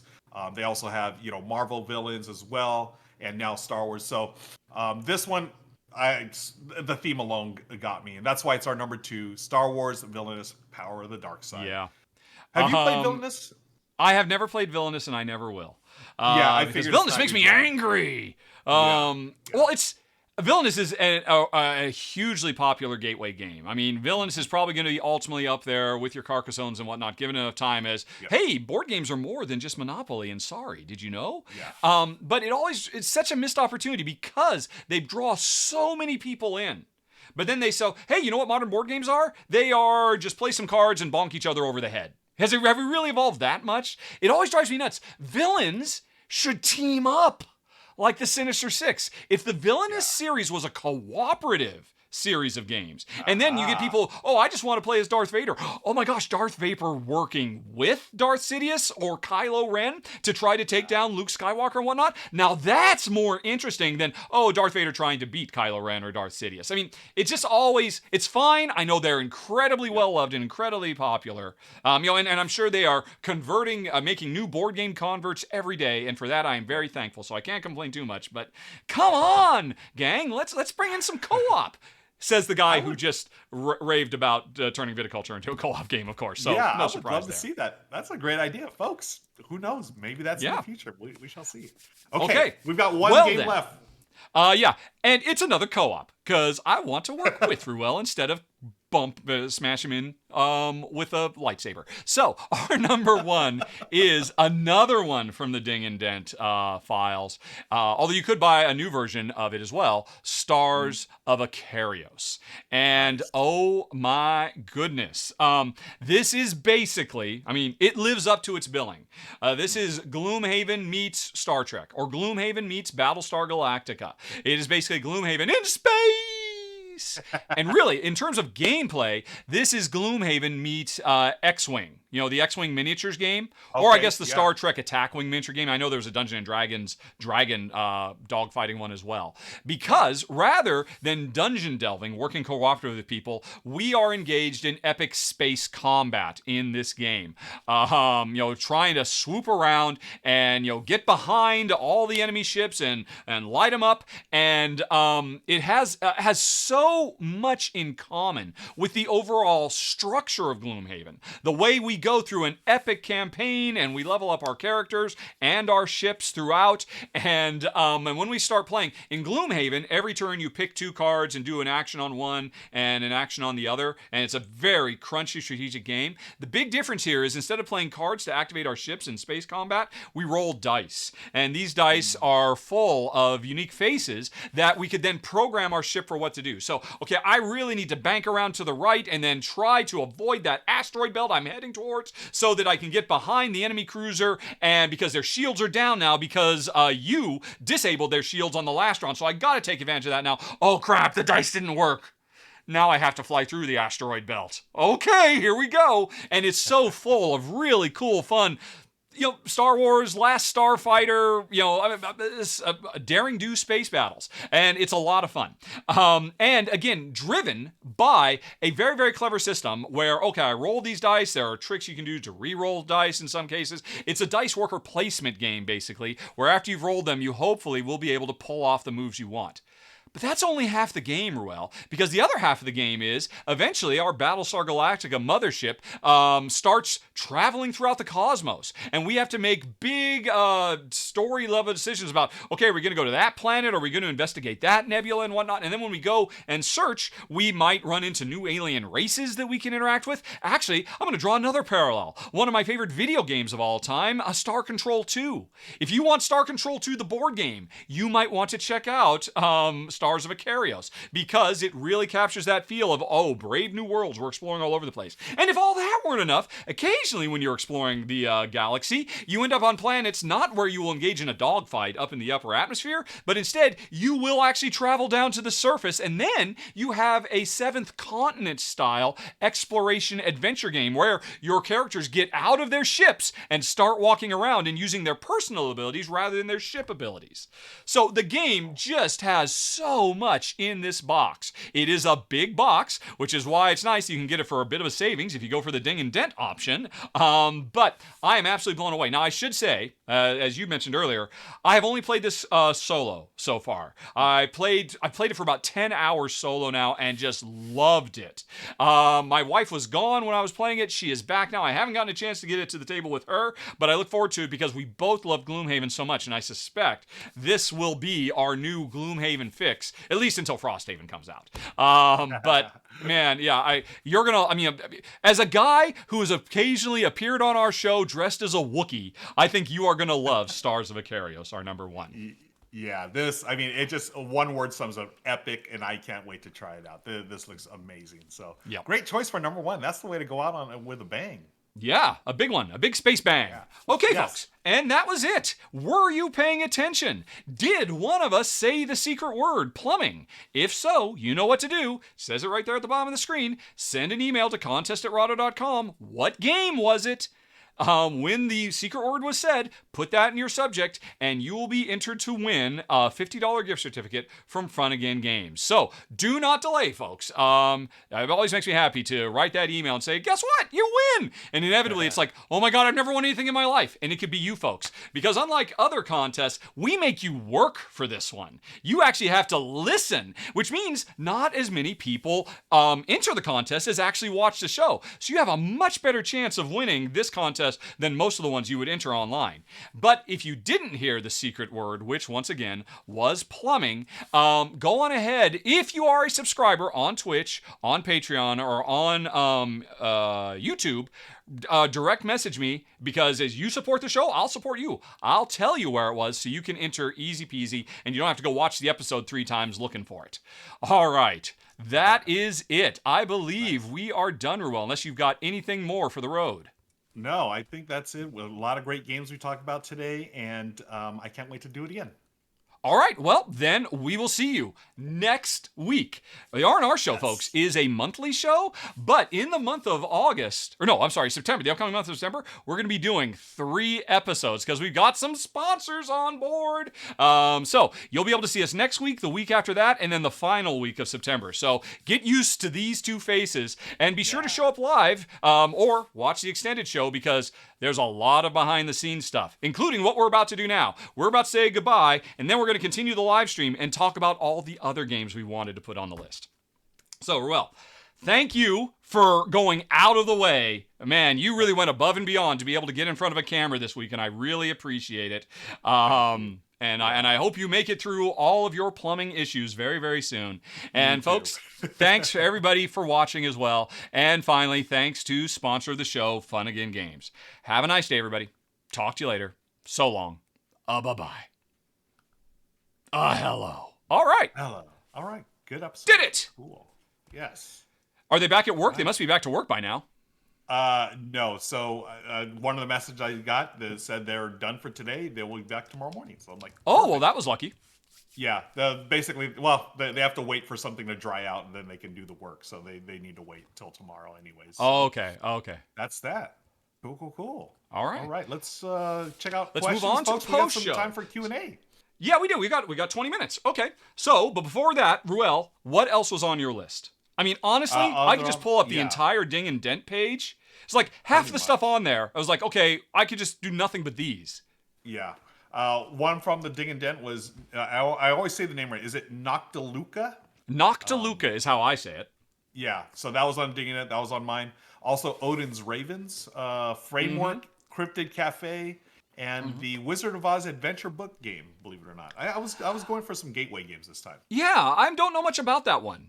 Yeah. The adventure, from what I understand, it's similar to the Princess Book adventure game, where it's literally a book that you open up. Which you have played the Princess Bride, Princess right? Bride one is fantastic, yeah. Yeah, I mean, I remember you did that on your channel. Folks can go check it out on youtube.com/RuelGaviola. Thanks. Yeah. So it's another one where you open the book and you can play different chapters from the story. And yeah, I think this might be pick up and deliver as well. Or, I mean, I'm not sure, but it looked interesting. And I was like, yeah, I would totally try that. Because that, that's the movie. Remember before there was cable, that's the movie that would play every year. Like, yes. You sort of had to watch it. That was the one that we always watched. Yeah. So what about you? What was on your list? Oh man, let's actually go back to the Ding and Dent section, which some of them might make it into future episodes, but this is after. I'm surprised you didn't put Planet X in the Ding or Dent, because I know I actually thought you were going to put it. That was the one. I thought for sure you were going to put it on. No, but it was that one, Viticulture World, and actually Space Station Phoenix was those 3 I had. So you 2 out of 3 ain't bad. Do you guess? 2 out of 3, yeah, but, not bad. My number 6 would be Lost Cities. Which I have an original edition of Lost Cities. I didn't realize this new edition actually has a 2-sided board and changes the rules. What? Really? Did you know about this? It says it right here. Lost Cities, the card game with 6 expedition, means you have an alternate way to play where there are 6 expeditions that are being led instead of 5.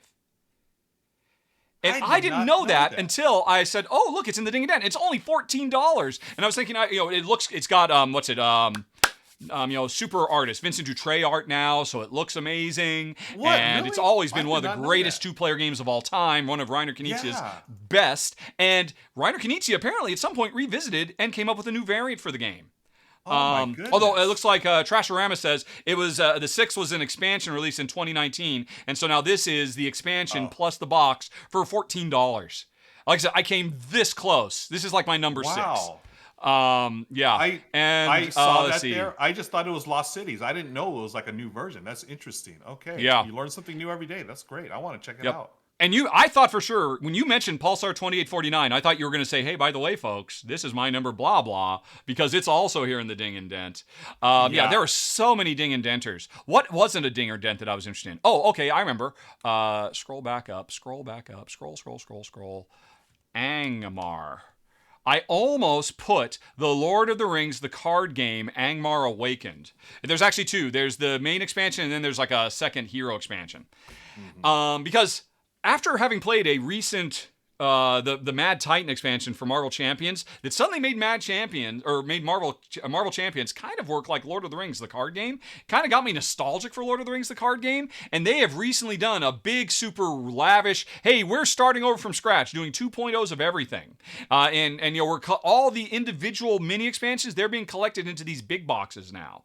But they are still backwards compatible with my original first edition. So I'm really, really intrigued by all of that. The only reason I didn't put it on the list is when I went through and I noticed, they've only got the expansions. They are sold out of the main game, and I didn't want anybody to go, I'm going to go to fun again, I'm going to get this and I can't get the base game. Okay. Yeah. So I left that off. But this prompted me to read online about the changes that have been made, and they've been tweaked and updated and all of that. So I'm kind of jonesing to go back to Mordor. One does not simply card game into Mordor, but that might have made my list too. So those were some I was thinking about. But again, Awesome. there was like easily, I could have easily done a top 10 things that are in their Ding and Dent right now. It's really far out. Yeah. And that's the thing with Ding and Dents. I mean, there's so many great deals, and it's literally just like, little imperfections on the box or whatever. Like the components and stuff are not touched by anything. Yeah, exactly. So folks, I search for deals just like you all do, and anytime there's a good Ding and Dent, I'm all about it. Okay. Quick, we got some questions in chat. Q&A time. Q&A, I got the first one. Or did you? Oh, I just threw it up there from Goblin. Okay. Can you mix and match the themes of villainous at all? No, you I cannot. not. Yeah, you cannot. You have to play the Disney one by themselves, and then the Marvel. You know what? Let me think. Why? There's different mechanisms that don't match up, from what I understand. From what I remember. Yeah, but you know what? Maybe I'm thinking of something else. Okay, here's where I'm getting confused, folks. I actually did this stream for Gen Con TV back in the day, like 2 years ago. And they were very specific. At least Ravensburger was very specific as far as you cannot say things just because the IPs they don't, Disney and Marvel didn't want certain things mixed up, for whatever reasons, legal reasons, I believe. So maybe you can. I guess that, because obviously these are hugely IP so sensitive. don't take my word. I will just say this: I don't know. We'll have to look that up, Goblin. Sorry about that. I just did a quick search online, and it seems like, you're told you can't, but I do see some sites saying, but do it anyway. Oh, okay, cool. Okay, some of these, I don't know. I'm assuming these are older questions that are in the queue. I believe the newest questions are at the bottom of the list, so we should start at the bottom and work our way up. Is by default how this sorts itself. Okay. I haven't watched The Sandman. Have you? Do you have thoughts? Yes, I have. Jen and I have watched the first 6 episodes. I think we're watching an episode a night, and it's so fantastic. I have never read the Sandman comics, and for years people have been cajoling me to do it, and I just never did.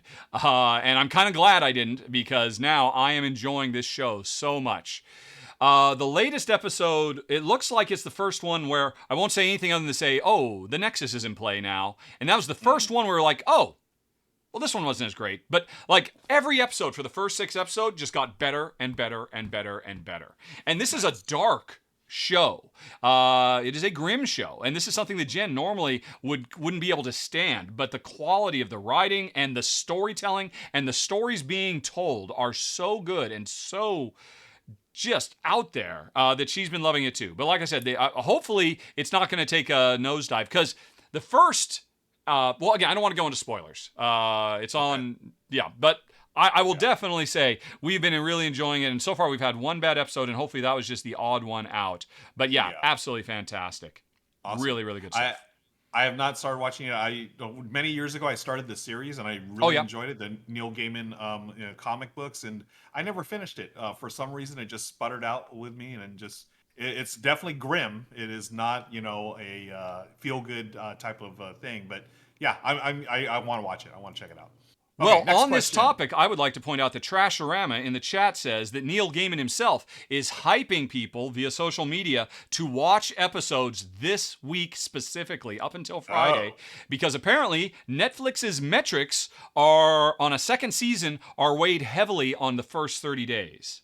So if we want a second season, people need, because apparently I did see Neil Gaiman was asked, is there going to be a second season? He said, I don't know. This show is one of the most expensive ever, and we might not be able to because we're too expensive. And by the way, it shows, folks. Oh my God, this is such a stunning feast for the eyes. I mean, some of the best CG you will ever see, movie level CG or better. Nice. So everybody, watch it this week.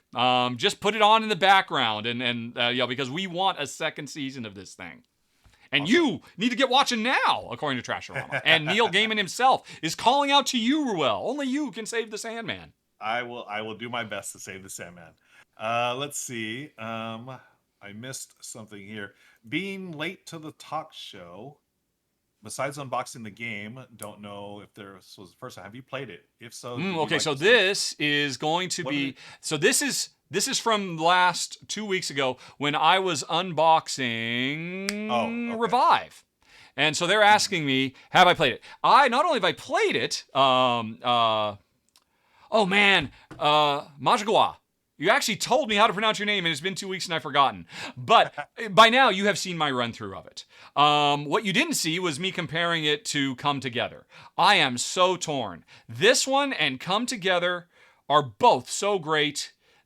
We have had such an explosion of really amazing games for the last few months. There was a third one. Woodcraft from Vladimir Suki is so amazing too. And Arcarios is so amazing as well. I'm really torn. I think I'm inclined to give the nudge to Revive because the cool thing it does, it's a competitive, card playing game, multi-use card game, but when you play a card, Ruel, you lock up one of your slots that lets you play cards. On my turn, I can copy the function of your card, which then lets you discard it so suddenly you can play more cards. And that wonderful synergy between players in a competitive game is great. Come Together has a also great synergy where you put your workers out, you get a little benefit, but later on, you get to activate all the workers in a given section, and then you get the big benefit, and that activation can be done by you or somebody else. So that one is also very nice, tying players together. But I think players are even more paying attention to what each other is doing and really engrossed in each other because they're constantly giving benefits to each other all the time. So I probably bump it up to Revive for that reason. But they're both great. Okay, cool. I need to play all of those games. I have not played those yet. Here's a question or a comment from King Engine 1. Just saw the Trailblazers video today, and it looks really nice. This versus Sprawlopolis or Circle the Wagons. The animals, however, don't seem to add much to the gameplay, only to the price. The animals add quite a bit to the gameplay. They really, I was gonna say, because I feel like that's right. You played it. I sent my copy to you, didn't I?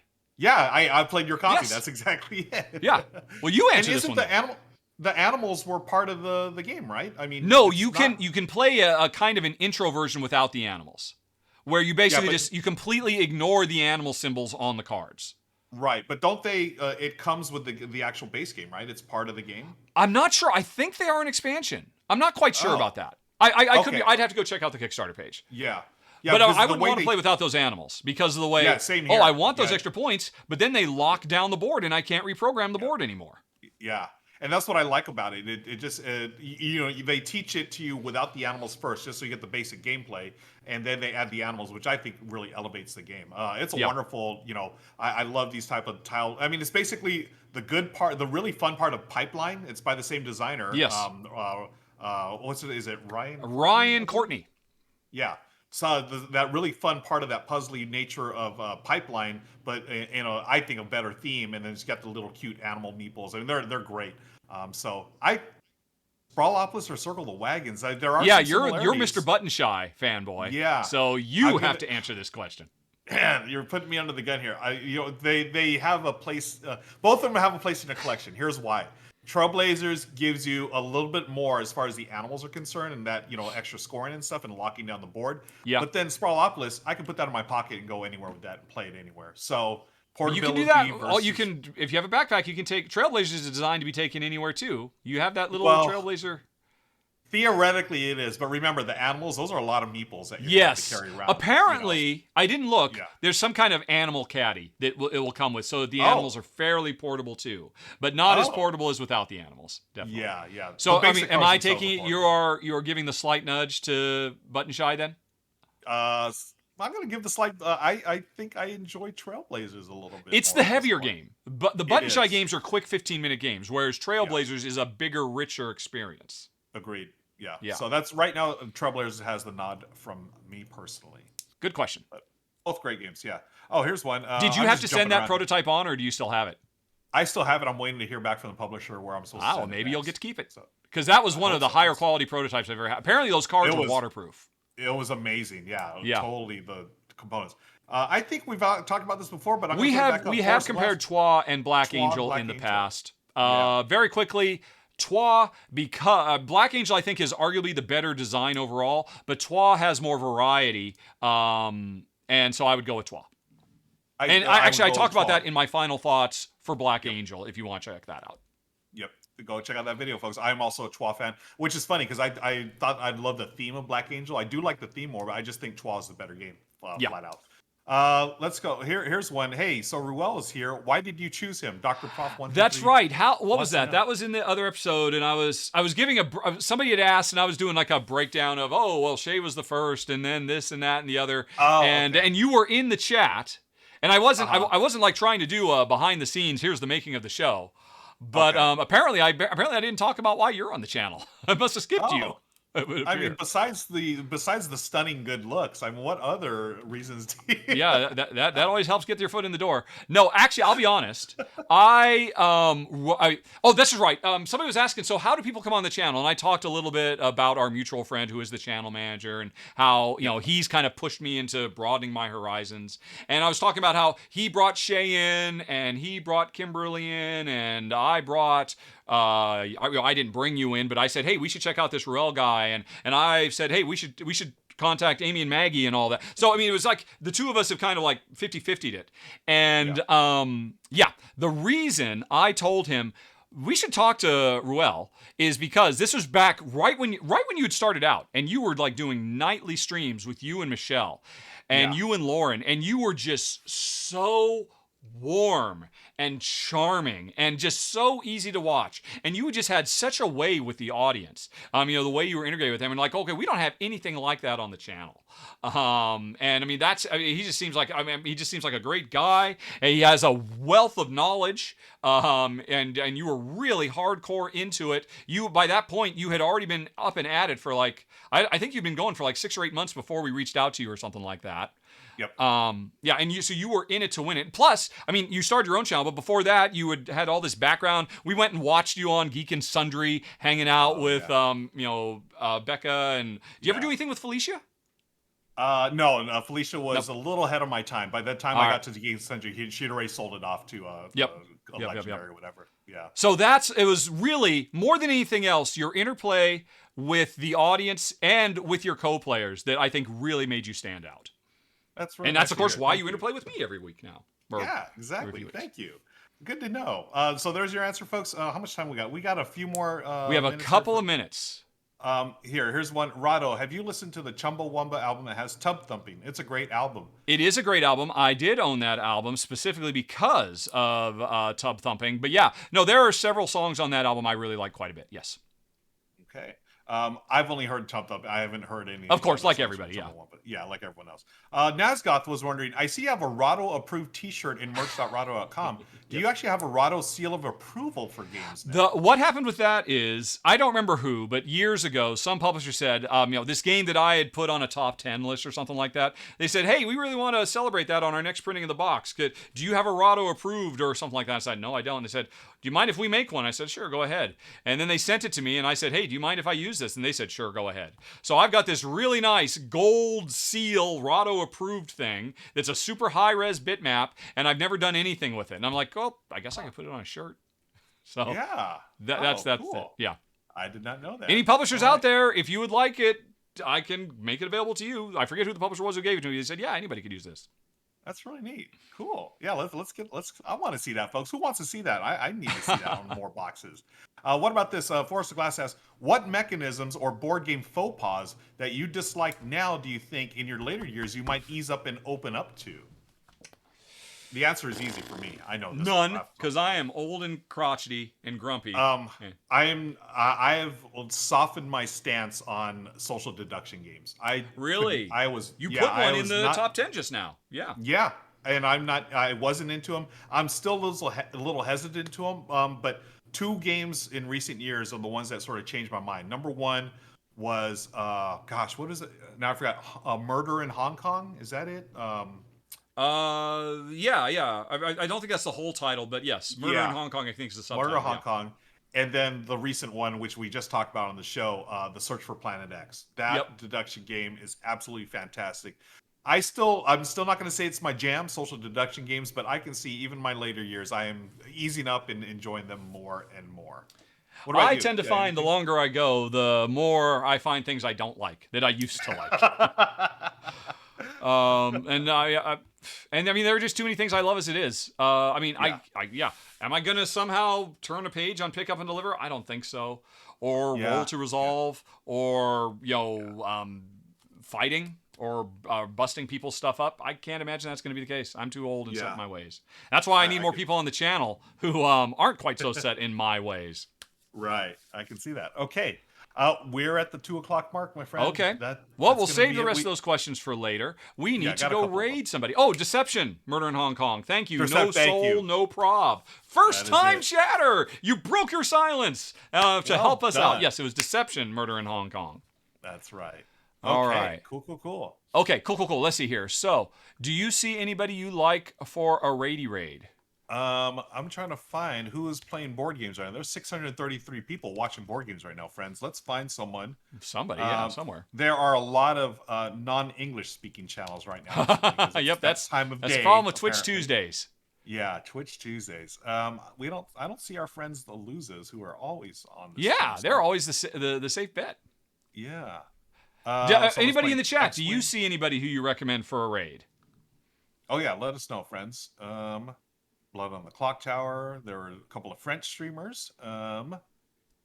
Sam Proof is playing King of the Hill. What is that? I don't know what that is. There's a bunch of people playing Blood on the Clock Tower. I'm assuming they're all on the same stream and they're just sort of teaming up here. Board Games Pog. Banzinator is on. Is she really Bonds? No, that's Bonsai Baby. No, I'm looking. The time has come. Calling Game String. Is she on right now? That was early for her. Is she rerunning? She might be rerunning. Banzinator. Yeah. Wait. Oh, wait a minute. Oh, what am I looking at then? Bonzinator. Oh, I scrolled down to past videos. Never mind. Nope, she is not on. Never mind. Yeah, I was gonna. Okay. Oopsie. Okay, that's. JCVI. Oh, that's my friend Josephine is streaming, but she's not doing board games. Bonsai Soften Baby. Eraser points out Lumen is agricoling it up, apparently. Yeah, I think we've rated him before. Yeah. I mean, he's just a super deep diver on Agricola. Yeah. Wow. But he plays a digital version, unfortunately. He doesn't play the real stuff. Well, there you go. But we can go with that, I guess, unless you, nobody else is suggesting anything. Yeah, let's go with that. Let's go see some Agricola digigle action. Yep, there we go. It looks great. So he won't be making any goofs, which is a nice change of pace from our channel. The only person on my channel who makes more goofs than me, that guy right there. Hi. Oh, this guy drives Ruel or Paulo nuts.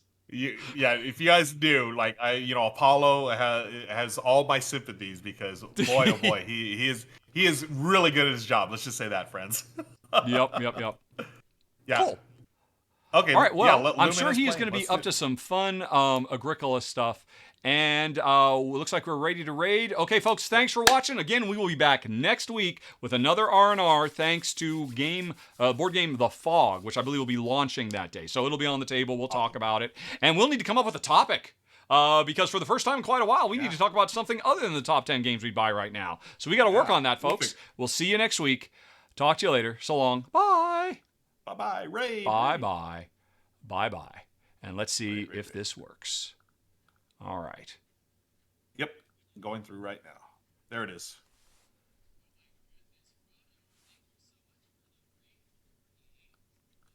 All right. Okay. Cool. Yep, he caught us right away. So he says, you're welcome, Lumen. Put on a good show for the nice people. And Ruel, I will see you next week. Yep. I will see All you. right. Thank you. All right. Where's the end stream button? There.